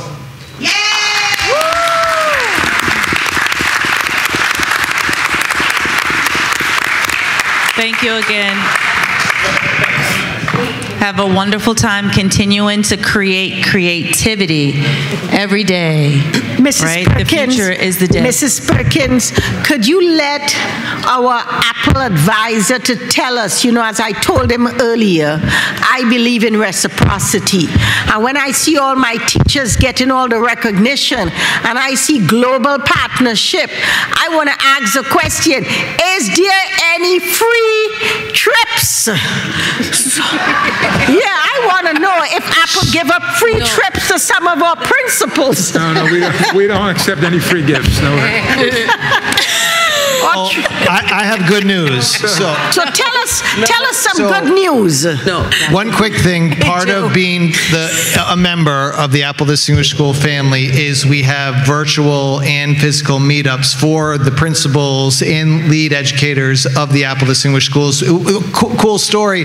Last year we did one at our Apple Education office in New York City. A couple of your Linden team participated, and get this, not only participated, but some shared best practices to other Apple Distinguished Schools in the tri-state area. So those opportunities, because you have received the award, they will keep coming. We have global summits. We have one coming up in Florida. So a lot of things on that front, because the amazing thing is when you just put innovative schools and educators together, magic happens. So we'll keep doing that. And you have grant opportunities too? We do. We just announced one globally for education grant 2 weeks ago. I'll make sure you get that information, but that's one of Apple's. Apple as a company has 6 core values. One of them is education. So it's been a core value for 40 years, and we continue to invest in that. And I think that's reassuring to just also know Apple will never pull away from education because it's been in our DNA since the start. But we just announced a new grant, so we're excited about that too. All right, good. Dr. B, Thank you. Can I ask a quick question? I have one quick question, because Dr. B has been really pushing for tutors from different countries that would need help translating or helping our students that may need the second language I don't understand. Since I see you in 37 countries, the countries that are needed the most here in Linden, we've been looking for tutors that she's been pushing. Is there a possibility that we can get probably a partnership to get tutors from these countries that would be able to assist our students in languages? Love that question, absolutely. And that's part of what Apple Distinguished Schools sign up for, to collaborate, to be part of that network. All you'd have to do is ask us the question. We love playing matchmaker, and that's part of the commitment to the program. So absolutely, we'd be happy to do that. We've done that in the past in New Jersey and love to keep that momentum going. So absolutely. All right, thank you. Okay. Thank you, Paul. And now we are going to transition into the board's initiative of It Takes a Village. We started out with acknowledging the partnership with our mayor, and now reminder that the award is given to a student and a staff member and a community member. So we have Ms. Principato, she is going to be acknowledging the student, and we have Mr. Walker who will be acknowledging the staff member. You may come up. She's coming down.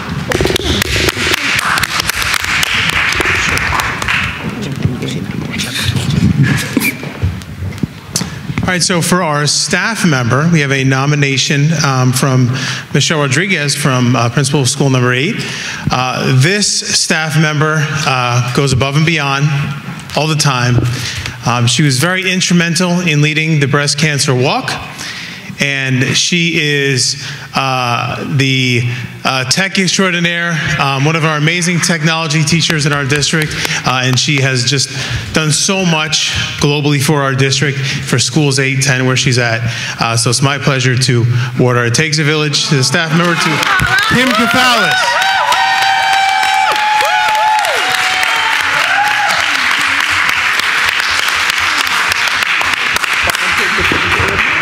Go up and take it with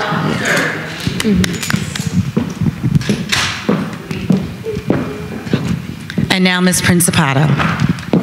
Good evening, everyone. It's my pleasure and honor to award tonight Victoria Rios. Victoria is a well-rounded student. She's kind, friendly, very respectful with everyone. Victoria is a great member and a great asset to our school community. She's always willing to help and support the classmate. She often helps new student transition and get acclimated to our school community. She's involved in many school activities and events. She's part of many clubs, such as the Kindness, Reading, and AK Kids. She's always voiced her opinion in promoting changes and initiative in our school. We are so lucky to have Victoria as a part of our School 9 family.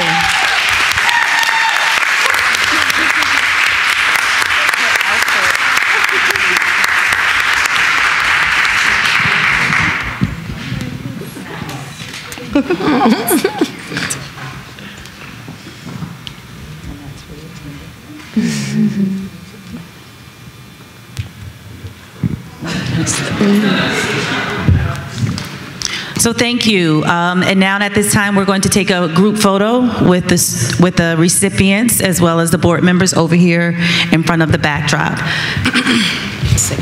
You can come on, yes. Yes. Yes, come on up. Mom? Is that your mom? I know that's right. Come on up. Congratulations.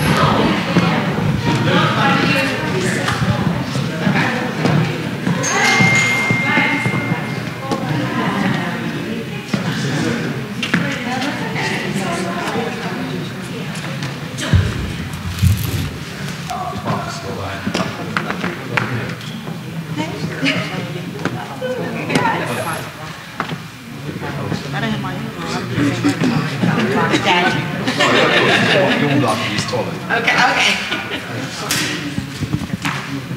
That's it. I don't know if they... Yes. Let's go back.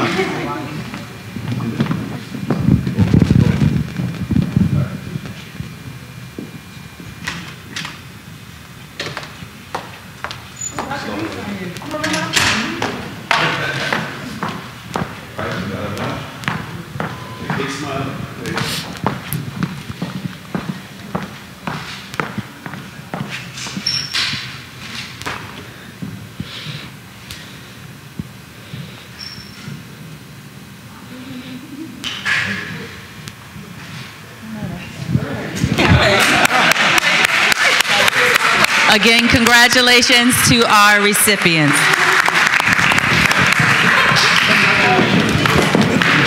Oh, Ms. Green. I saw your pants. I'm not wearing this. I'm gonna have to throw this in the wash and wear this. Good job. And now at this time, I am going to be reporting out on our standardized data assessment results. Each year, the district is required to share out with the public how students performed on standardized testing in the spring of the previous school year. The two assessments that I am going to speak to is the NJSLA, New Jersey Student Learning Assessment, and the DLM, Diagnostic Learning Map. So the presentation presented by Superintendent of Schools, Atia Perkins. So last year, the first slide that I am going to show you, in English Language Arts, this is the 3-year trend. In the first column, 21-22 to 22-23 to 23-24, it shows how students performed on the last assessment in 23-24, May of 24. In grades 3 across the district, there was a decline by 1.5%. Grade 4, an increase by 2.5%. Grade 5, a decrease by 5.1. Grade 6, an increase by 4 points. Grade 7, a decrease by 5.4%. Grade 8, an increase by 0.7 of a tenth point percent, and grade 9, an increase by 9.2%. Students are tested in grades 3 through 9. When looking at cohorts, so now these are the same students of how they did over a 3-year trend. So students who took the assessment in 21-22, as you can see in 23-24, in grade 3, there was an increase of a decrease, from the previous year by almost 2%. Grade 4, there was a decrease by almost 20%. Grade 5, there was an increase of the same students, almost 7%.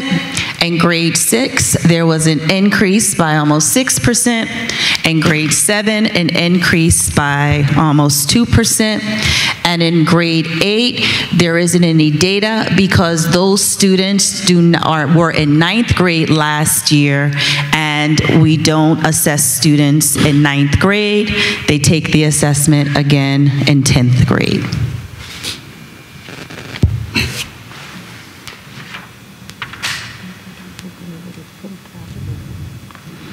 So now looking at our 9th grade students, statewide students were at 48%, and they had an increase by to 81.6%. And at the Linden High School in 2021, they were at 30.4%, and last year there was almost a 48% gain at 78.1%, with students taking the New Jersey Graduation Proficiency Assessment in English Language Arts, and this shows that our students were graduation ready. When we're looking at district data for our math results, we see over 3 years that there is an increase by 0.3% in 3rd grade, an increase in 4th grade by 9.9%, an increase in 5th grade 6.1%, an increase in 6th grade 1.1%, an increase in a decrease in 7th grade by 6%, an increase in 8th grade by 0.5%, an increase in Algebra 1 for students in grades 8 and 9 by 3.2%, and an increase in geometry for 9th grade students who took Algebra 1 in 8th grade by 12.1%. When we're looking at the 3-year trend of how students did, the same students in 3rd grade, it was 23.9% compared to the previously 2 years. In 4th grade, 11.3% growth compared to the previous 2 years. And 5th grade, a 15% growth compared to the previous 2 years. And then 6th grade students, they were split into geometry or algebra because they would be in 8th grade now. And these are the scores for the 8th graders. On a state level, you can see that the state decreased by 35%. As a district, it was decreased. I mean, there is no data for the district because the district data has to include Linden High School, so we couldn't disaggregate it. But in McManus, there was the increase by 59%, and so McManus, you see that as the same students, the 57.4%.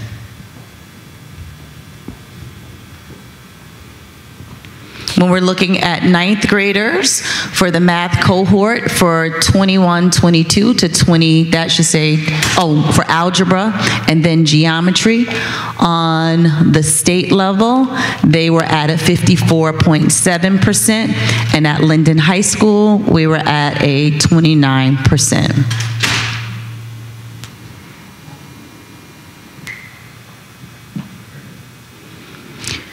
For NJSLA Science, as you can see for the district 3-year trend, 5th grade increased by 4.3%, 8th grade decreased by 1.6%, 11th grade, it was a decrease by 3.1%.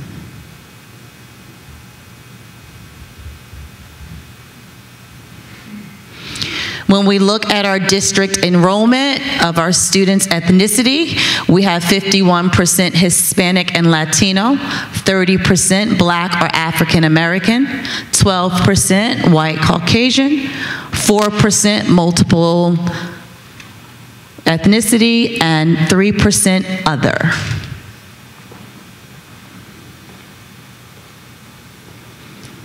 When we look at our three highest ethnicity groups, Black, African American, Hispanic, and white, this slide shows the 3-year trend. From the left, started in 2002 for white students. They went up in 2023 and then declined in 2024. For Hispanic students, they started at 30.3 in 2022, went up by 3.9 in 2023, and then decreased to 30 in 2024. Our African American students in 2022 were at 26%, increased to 31.5% in 2023, and then they declined by 30.3% in 2024. And that is for English language arts. Race for math, our white students were at 30.8% 2 years in 2022 to 33.3 in 2023 to ending off this last year to 27.4%. Our Hispanic students were at 13% in 2022, increased to 17.5, and then decreased to 17.2 for 2024. Our Black students in 2022 were at 12.3%, increased to 15.8%, and then 2024 went to 15.1%. Our NJSLA program for our special education and our ML students over a 3-year trend. The blue shows our special education students. In 2022, the decline, we started at 8.1% to 6.3%, and then now at 4.9% for 2024. Our ML population, they were at a 7.6%, decreased to a 3.9%, and now increased last year to a 7.4% in English language arts. In math, for our special education students, they were at 4.5% in 2022, and then 2023 to 6.5%, and decreased to 4.9% in 2024. Our ML population in 2022 were at 5.3%, then went up to 6.5% in 2023, and now at 7.4% in 2024. In math. This is the trend of females to males. The orange is our females. And you can see for our grade levels at the bottom, 3rd grade, 33%, 33.5%, 4th grade, 42%. I'll start back. So for females to males in 3rd grade, 33% to 15.7%. In 4th grade, 42% for females to 26.2% into males. In 5th grade, 42% female to 30.4% male. In 6th grade, 33.5% female to 25.9% male. In 7th grade, 32.8% female to 24.4% in 7th grade. In 8th grade, 38.9% female to 30.1% to male. And in 9th grade, 50.5% female to 29.4% for males. And that was for ELA. And so in math, the trend for 3rd grade, females were at 28.3% to males 27.8%. 4th grade, female 27.5% to 26.0% and for males.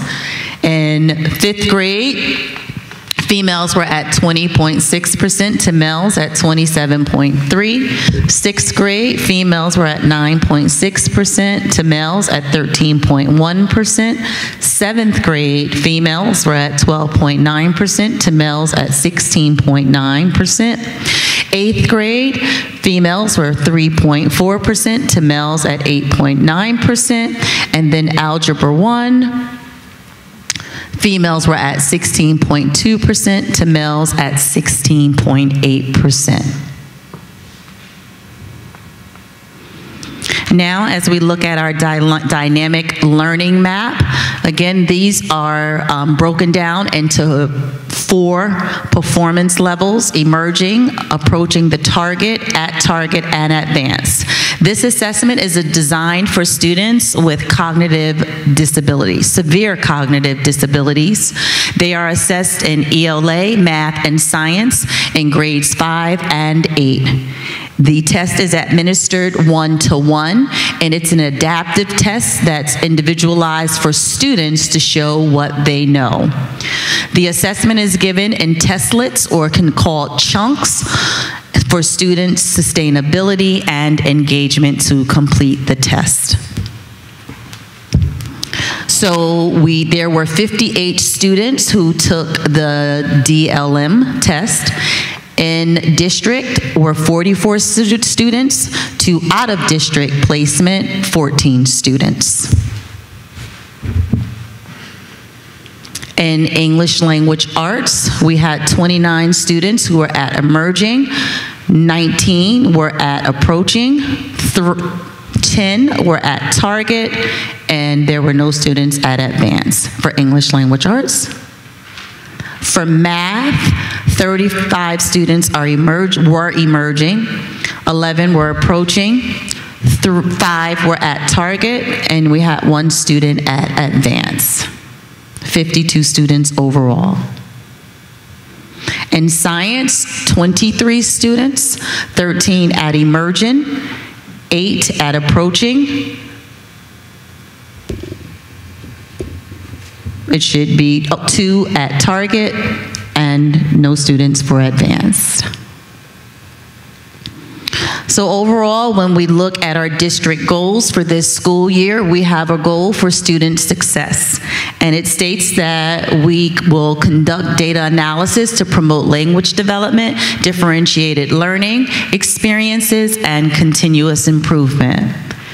We provide equitable access to resources that support cultural relevant practices and well-being. We promote resilience, opportunities, achievements, and relationships in and out of the classroom to prepare students for tomorrow's pathways.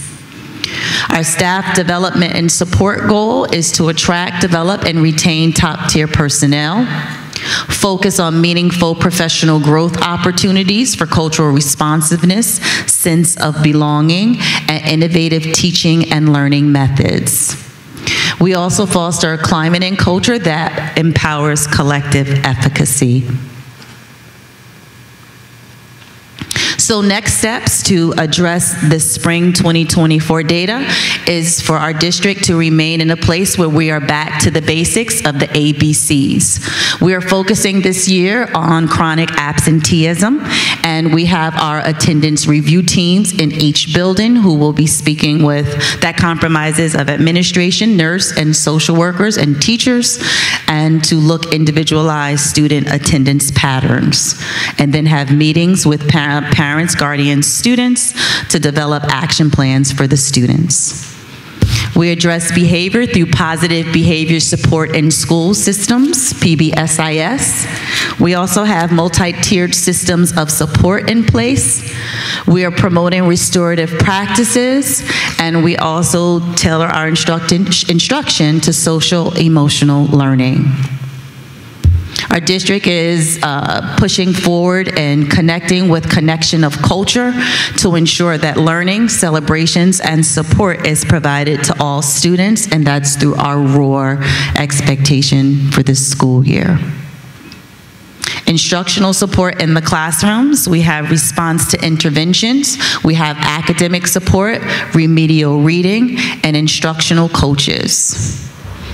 Within the classrooms, we have students who are setting up goal setting, and so sessions take place with students to assist them with looking at their performance in the classroom on a daily basis, as well as the standardized testing data. We align our program offerings to community and future needs. Our professional development is content specific. Before and after school tutorial and enrichment programs are continuing this school year. We push for high levels of parent engagement through monthly events that take place on a micro level within the buildings as well as a macro level across the district. And we continue to expand assistive technology resources, and that is a testament to the Apple products that we're using. In our district, we have instructional leadership teams, and they are comprised of building-based teams of administrators, coaches, and teachers. They come together on a monthly basis with our instructional coach, Mr. Mike Pecos, and they work at building educator capacity through collective efficacy. There's collaboration discussions on goal setting for individualized student work that was seen, as well as building level. There's creation of professional learning cohorts, that should be a L in front of the earning. They serve as facilitators of the train the trainer model. After they come together and they go through a data inquiry cycle of learning, they then go back into their buildings at Monday meetings and they turnkey the information for the entire school. They engage in data analysis and inquiry cycles during that meeting, outside of that meeting, and just interaction with the instructional coach. They foster continuous academic improvement that's aligned to standard-based instruction. The instructional leadership teams, here is a cycle of the culture that is being established for data-informed practices. The objective is to identify, learn, and improve. And the roadmap from starting through in October through the end of the school year, they come together, and this is when they do the data inquiry.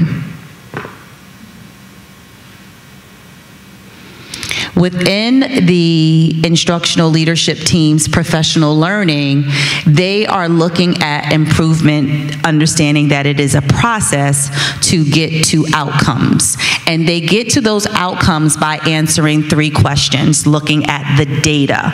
What do they notice? What do they wonder? And then what are the next steps to assist with student achievement? And here are some photos of what this looks like when they were in meetings. So then the instructional leadership teams, they capture all of their data on charts. And as you can see, we have a few schools up there. And the data is then taken back into the school buildings, and that's when they have their professional learning. On October 14th, this week, we had our second in-service professional development day, and it was geared towards each building level's goals and expectations around the NJSLA data, as well as the DLM, to begin to look at pushing forth with those instructional strategies. And that is the presentation for our standardized testing data. And now I open up the floor for questions.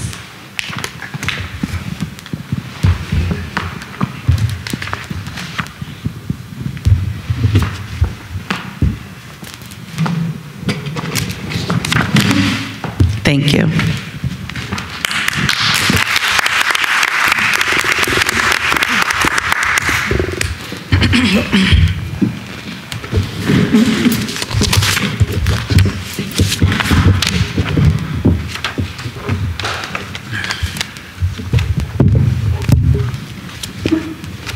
You're going to continue? All right, at this time, we're going to move on to the education report.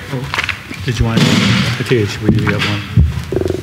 We have another presentation. Oh, I apologize. So now take that back. Yes, we have one more presentation. Our business administrator, Mr. Sarapilia, will just be sharing out some board accomplishments that have taken place for the last year and a half, starting in 2023. And we could give a drum roll, please, to, again, who's our Employee of the Year, Mr. Sarapilia. Thank you, thank you. Before I get started, I just wanted to recognize that Pomptonian actually provided what's apples, which I guess is fitting because we did have the apple presentations tonight. But it's part of their, it's part of, yeah, it just synced up like that, but it's part of their farm to tray program. So the apples are actually there for everybody. So if anyone's hungry, I know we've been here a little while, you can have yourself an apple. So on Tuesday night, our board president asked me to put together a quick presentation that is going to just basically discuss some of the projects, some of the accomplishments that the board has achieved. I'm listening since 2023 because that's when I started here. I'm sure you guys did do a lot more before that, but it didn't include me, so I said. So we're going to go school by school, and what we're going to look at first is the construction projects that we've done or have been able to accomplish over the last couple of years. School number one, we're going to go in order. School number one, we installed new bathrooms. We did a new playground, which is actually in the process of being installed. For those of you who saw in the parking lot, there is equipment currently lined up because that work is set to begin. We've done new ceiling tiles and lights in the hallways. The roof is being repaired, and fencing is being installed to secure the parking lot. Fencing was also installed to secure other portions of the building, and we will be putting up a fence once the playground is complete to secure that facility as well. For school number two, we renovated the basement area. We've actually had 4 classrooms that were redone downstairs. They have had a new playground area that's been installed, and you're going to see that we're kind of repeating some of the items over and over again because we do have a lot of elementary schools and we really want to treat everybody the same. We are in the process tonight to actually award a bid for the bathroom project. The bathrooms are set to be renovated at school number 2 in the fall and winter. School number 4, we had put in new bathrooms for the kindergarten, new playground outdoor learning center. We just had a ribbon cutting ceremony a couple of weeks ago for that. Renovated the main bathrooms. That was done last year. HVAC is currently being installed and worked on. We're finishing up that project. That was part of funding that we received from the federal government as part of the ESSER grants, which was basically funding for the COVID pandemic that we had a couple of years ago. And we are also looking at doing an HVAC install for the cafeteria. That bid was just awarded. School number 5 had a new playground, actually had 2 playgrounds put in, a playground for the 3 to 5-year-olds as well as a playground for the 5 to 12-year-olds. There was a new gymnasium floor installed, and they too are going to have bathroom work that's going to be done over the fall and winter. School number 6, new windows for the gymnasium and cafeteria. That's being done during the fall. We're actually scheduling that to be done, I believe, in November. New playground is to be installed in the floor. They're actually working on that now. We've renovated a couple of science classrooms there with new furniture.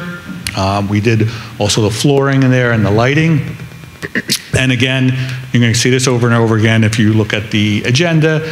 There are several buildings that are having their bathrooms renovated in the fall and winter. School number 8, new HVAC is being installed in all of the classrooms. New playground is currently, it actually is done. That work it has been completed as of last week. We are going to be scheduling a ribbon cutting ceremony for that. We redid the flooring in several classroom areas, and we put in new lighting for the bathrooms. It used to be very dim in those areas. School number 9, new HVAC in all classrooms. We did do a new playground that's currently being installed right now. We put new VCT tile flooring. We redid the front entrance with new ceiling tiles and lights. We've renovated the main office, the principal's office, and the nurse's office. And again, bathrooms are going to be renovated in the fall and winter. School number 10, new HVAC in all classrooms. New fencing for the playground area, new backboards to be installed. There was a new greenhouse. They don't have a playground. There's a playground right next to it that we're working with the city of Linden to allow for our children to utilize. The Seoul Middle School, new roofing installed. The science rooms are scheduled to be renovated in the fall. New ceiling tiles and lights by the gym entrance. We redid the gym floor. We put in new fencing for security. And for the middle schools at the high school, we are redoing the auditorium with the audio video to be upgraded for there. McManus Middle School, new roofing was installed, science rooms to be renovated, bathrooms to be renovated, new fencing for the security, and again, we're upgrading the audio visual in the auditorium. Finally, in regards to the construction at the high school, the weight room is being renovated. We purchased new equipment for it. Bathrooms in the last building were renovated. The buildings had new roofing installed. We refurbished the dome area. The bathrooms in the main high school and the locker rooms are on the agenda to be renovated. We're approving that tonight, and that work will be done in the fall and winter. We renovated the TV studio completely. The vendor is actually saying we're going to have one of the best TV studios in the state. So we're very excited. We're getting close to the end of that project, and I'm sure we will be having a ribbon cutting ceremony for that because we're going to be very excited about that. Auditorium is being worked on. We did do some audio visual in there, but it's also some renovations to the facilities itself. So that kind of touches on all of the security upgrades that we did. I'd be remiss not to, and I don't want to, I'm certainly not up here taking credit because it's, the Board of Education helped do this work, but I would also be remiss if I didn't mention Jason Anderson and Rolly Ramirez. The two of them have been instrumental in getting all of these construction projects done. They're the ones who are acting as construction managers. So I really, if they're out there listening, if they're not watching the Yankee game or Met game, I hope that they hear me and my heartfelt thank you for that work. Security. Now we've done a lot of work in regards to security for the entire district. We've installed what's called a one-touch lockdown, which basically enables teachers throughout the district, if there's an event where if God forbid somebody had a gun or something along those lines, rather than having to call to the main office and have the main office make an announcement and do a phone call, we've automated all of that. There's a 4-digit code that they're going to punch into their phones in the classrooms, and that automatically sets in motion that the announcement goes out that there's a lockdown. The lights start blinking throughout the district. There's an automatic phone call that goes out to the police department, and district staff is notified. So rather than it possibly taking a minute or two for notifications to go out, it's happening within 10, 15 seconds. And anyone, in the training that we've gotten, time is of the essence in regards to those situations. You want to go into lockdown immediately. You want to have the police coming in there because these events don't take hours on end. They're usually over in a couple of minutes. Again, as part of that one-touch lockdown, we did install phones throughout the district in all the classrooms. We've been installing new cameras throughout the schools, outside the schools, inside the schools. We have a visitor management system that we've put in at all the schools to keep track of who's coming into the buildings. We've done a weapons detection system at the high school. We're rolling it out to the middle school as well. We've added 24 additional security personnel, mainly at the high school, but they've also been distributed to the middle schools and the elementary school. We did a vape detection system at the high school bathrooms. We did yonder packs for the middle and high schools for their cell phones. We are in the process of installing an AI weapons detection system, again, using AI to basically piggyback off of our cameras to detect if there is a weapon within the view of the cameras. And we're also in the process, actually not in the process, we've had cybersecurity now in place for the district. In regards to technology, in the presentation, Joe Scaldino spoke about this. We do have, all the students have a device, they have iPads, laptops, and we are continually, not upgrading them, but replacing them as needed. Technology has a finite life cycle. The students are using these devices, every day in their classrooms. So, they kind of get beat up a little bit, going into school, out of school, they're using them at home. So, we are on a cycle of every couple of years replacing, the iPad and the laptop that you have. The district has worked to install Promethean boards in all classrooms. We are going to be going online with our agendas in regards to board docs, which will save us on our copying costs. We've upgraded the district's policy book, and we've had a successful changeover last year to the Genesis Student Information System.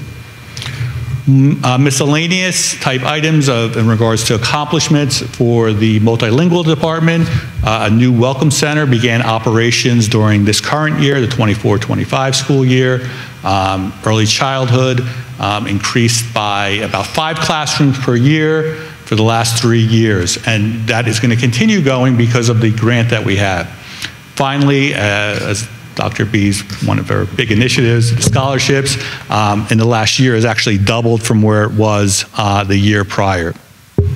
And we've been doing so much that I realized that I didn't even include some of the other construction stuff that we've done, the marquees that we've installed, electronic marquees throughout the school districts. We've been doing ceiling tiles and lighting, replacing that throughout the school to really brighten up the areas. But again, we've been working, we're continuing to work at this. We're always thinking about what we can do to improve the facilities, because again, I oversee the operations and maintenance, and I feel like it's a small part, but it is still, to me, helpful in regards to the education, because I always feel like, hey, if a kid comes into the building, it's nice, it's bright, it's inviting, that they know that they have new playgrounds to play at, that it's going to help them within the course of their day. Finally, in regards to the budget, and this is, really, an accomplishment for this Board of Education. For the last 3 years, you haven't seen a budget increase. And in fact, last year, for the 23-24 budget, we actually saw a $2 million cut. So it's kind of crazy that we've been able to do all of this work and still not be, not impact on the taxpayers of Linden. Other accomplishments that we've done, we've set up the Anonymous Safety and Wellness app. We've expanded our partnership with Rutgers. We currently have 3 full-time licensed mental health clinicians for the district. The dual enrollment partnership, which Atia spoke about previously with Kane University. The award that we just gave out tonight, the It Takes a Village Award, that is helping to foster a more, we always had a great relationship with the city, but this is really recognizing it and really showing how intertwined we are, as well as the PSA video contest, which we had last year. So really, I want to thank the Board of Education, for the work that they have done. Again, none of this is possible without them, and also like to send out a special thank you to the mayor, because again, we've spoken about this, that we are all one and we're all working together. So I want to thank you. We're going to be putting this presentation up on our website But again, just wanted to kind of share with the community and the board, give yourselves a pat on the back because we really have been doing a lot, but don't feel like we're done because we're still going. So thank you guys.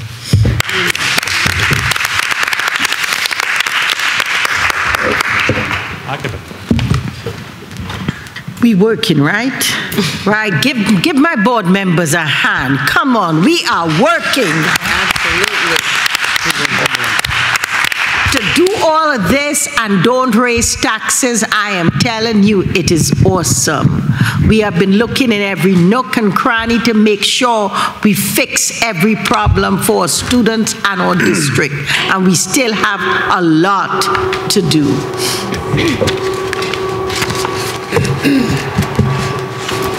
And that concludes the superintendent's report. That was a lot.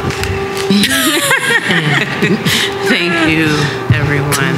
At this time, we're going to move on to the education report. Good evening, everyone. The Education Committee, upon recommendation of Superintendent of Schools and Assistant Superintendent, presents the following motion to the Linden Board of Education for approval. I approve item 1 through 22, and I respectfully ask for approval. Second. Roll call. Ms. Armstead? I would like to recuse myself from agenda item 4-11/1 and agenda item 10, number 6. Yes to all other agenda items. Ms. Carrillo? Yes. Ms. Cintron? Yes. Mr. De La Cruz? Yes. Ms. Elwachi? Yes. Ms. Pino? Yes. Ms. Thomas? Yes. And Dr. Berghammer? Yes. All right, thank you. At this time, we're going to move on to the personnel report. The Personnel Committee, upon the recommendation of the Superintendent of Schools, presents the following motions to the Linden Board of Education for approval.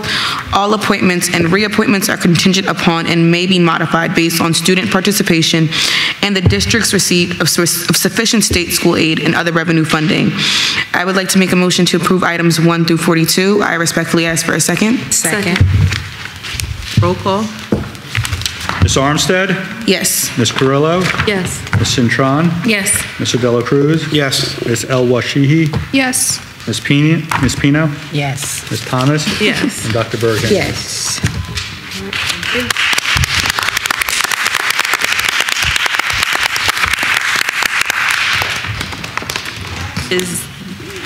Is there anyone in the audience who has been appointed on the personnel report that would like to come up and make any remarks?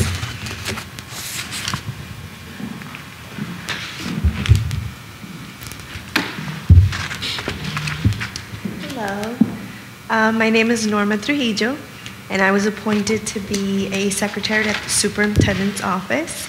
And I just want to express my gratitude. I've been lucky enough to work already with them for almost 3 months now, and it's just been such a pleasure to be part of your team, to have an amazing team, and I look forward to the future in this role. Thank you.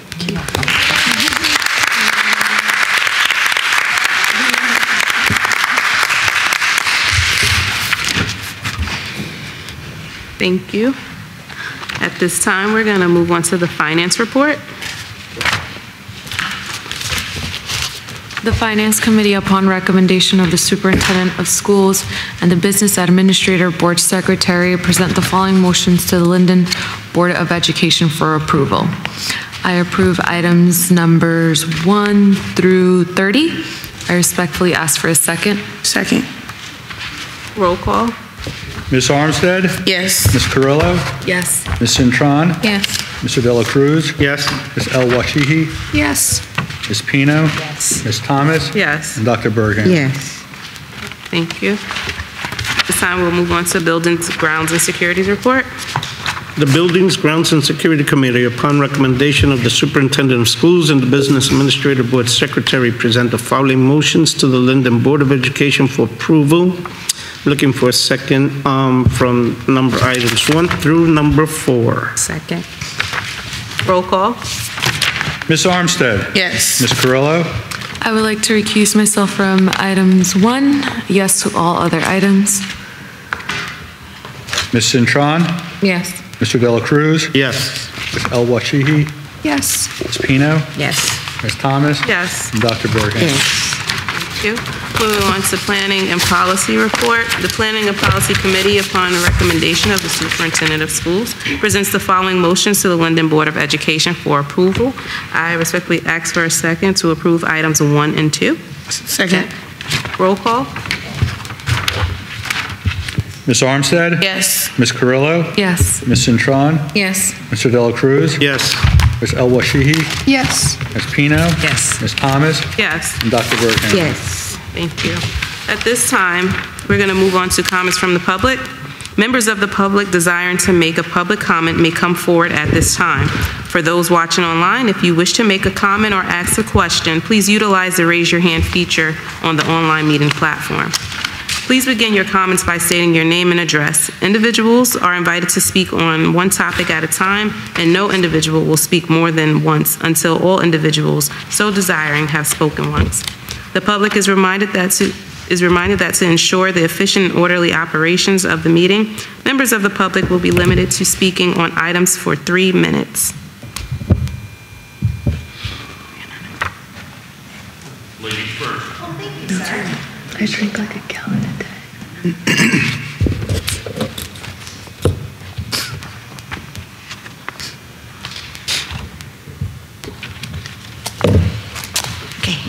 Good evening, Kim Kafalis, elementary technology teacher, schools 8 and 10. I'm actually not here to talk about technology. I know, shocker. I just wanted to thank Michelle Rodriguez for nominating me for the It Takes a Village Award, and I also wanted to thank the administration and the board for the award, especially Mr. Walker, you know, my principal and all. It really means a lot to me. I've been here for 29 years, so it was really, really kind, so thank you. I also want to say, I know I'm really emotional tonight. I also want to thank Ms. Perkins and Ms. Lewis for planning the most amazing breast cancer walk. It was beautiful. It was everything that we had dreamed of. We had talked about it last year. We did something very small last year, and we got together and said, wouldn't it be great if we could do like a big walk? And to see the year of really us talking about it and it really kind of coming together, it was beautiful. We had about 250 people show up, and it was a beautiful weather day. The wind was not our friend, but other than that, it was a beautiful day. And so I just wanted to thank the both of you for really planning that, because I know that took a large undertaking. And I also wanted to thank the committee, because we had a very large committee. I called them the Pink Army. And we had so many people show up. I was at the field about 6:15 in the morning, and when I got there at 6:15 thinking I was the first one there, I was not. There were people already there at 6 o'clock getting everything ready. So it really took a village, and they all came out, and it was a beautiful event. I've gotten so many emails and responses from people saying what a wonderful time they had. Kids, you know, seeing kids running around. It was a beautiful event. You know, and as someone who is a breast cancer survivor of 11 years this month, it's so nice to see you take the time, and I know you are super duper busy, and to take the time and to really have this beautiful event, and hopefully next year we have even bigger and better. And so I just wanted to say thank you. Thank you.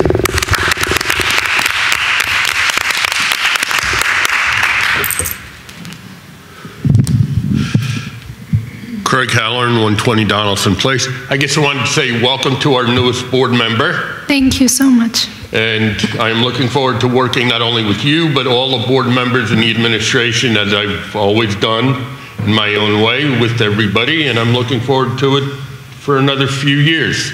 Thank you.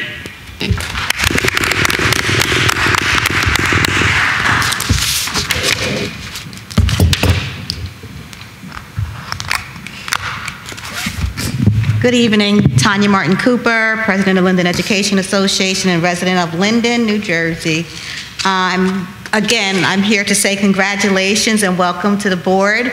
It's a thrill. My kids also went to Linden High School, participated in the ROTC program, and I just want to say congratulations and thank you to the board for such a great pick. And finally, we did hire some new people, so I'm thankful for that. Take care and have a great evening.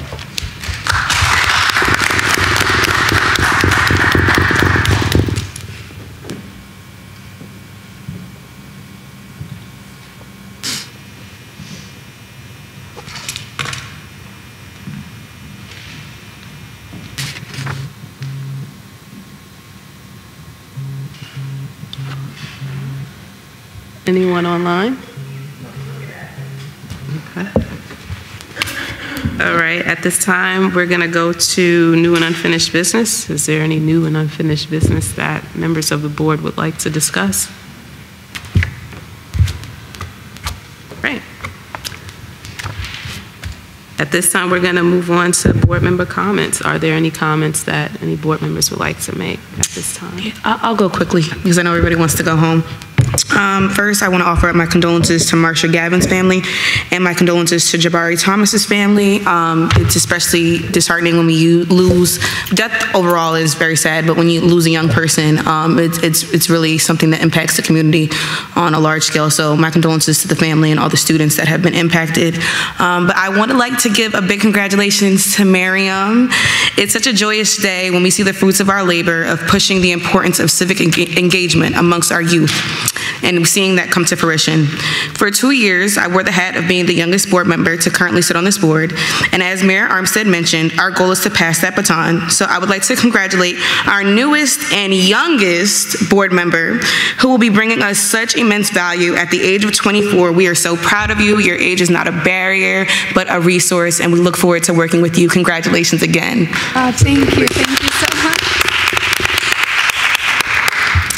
I would also like to thank you all again for giving me this opportunity, and I'm really, really excited to work with all of you. So, hope we have a great year.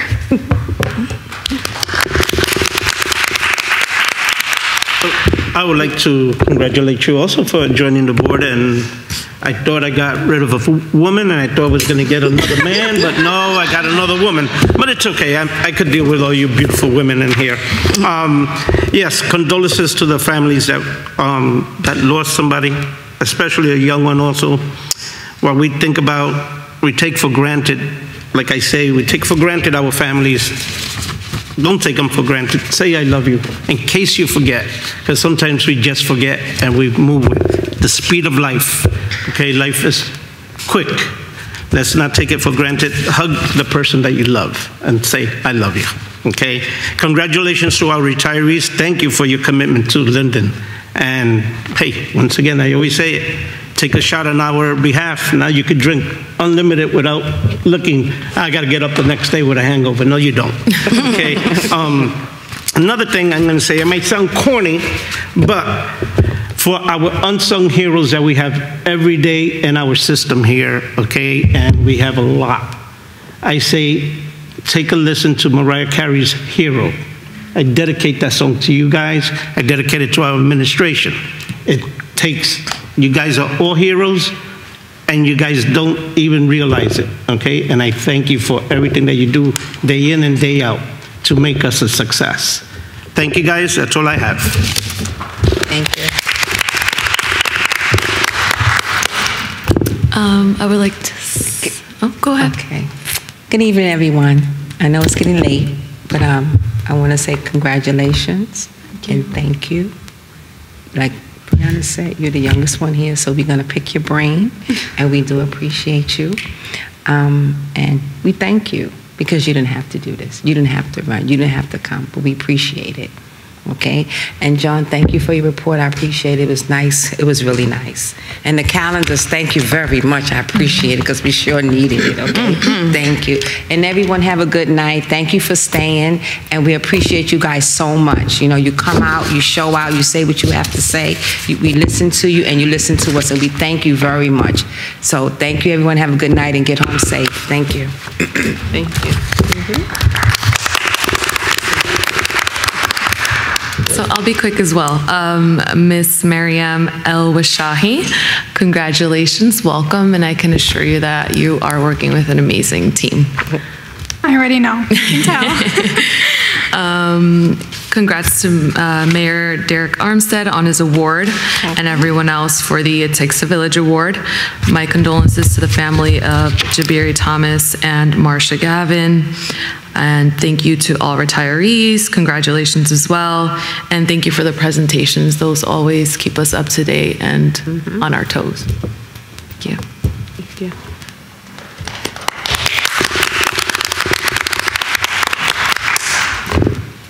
Okay. My sentiments concurs with all of the board members, and welcome to the board, Marion. It's great to have you. At this time, I'd like to call a motion to conclude tonight's meeting. Respectfully ask for a second. Second. Roll call. Ms. Armstead? Yes. Ms. Carrillo? Yes. Ms. Cintron? Yes. Mr. Dela Cruz? No, I just want to keep on going. No, I'm kidding. Yes. You're on your own. El Washihi? Yes. Ms. Pino? Yes. Ms. Thomas? Yes. And Dr. Bergham? Yes. Eating adjourned. I was like, we didn't adjourn.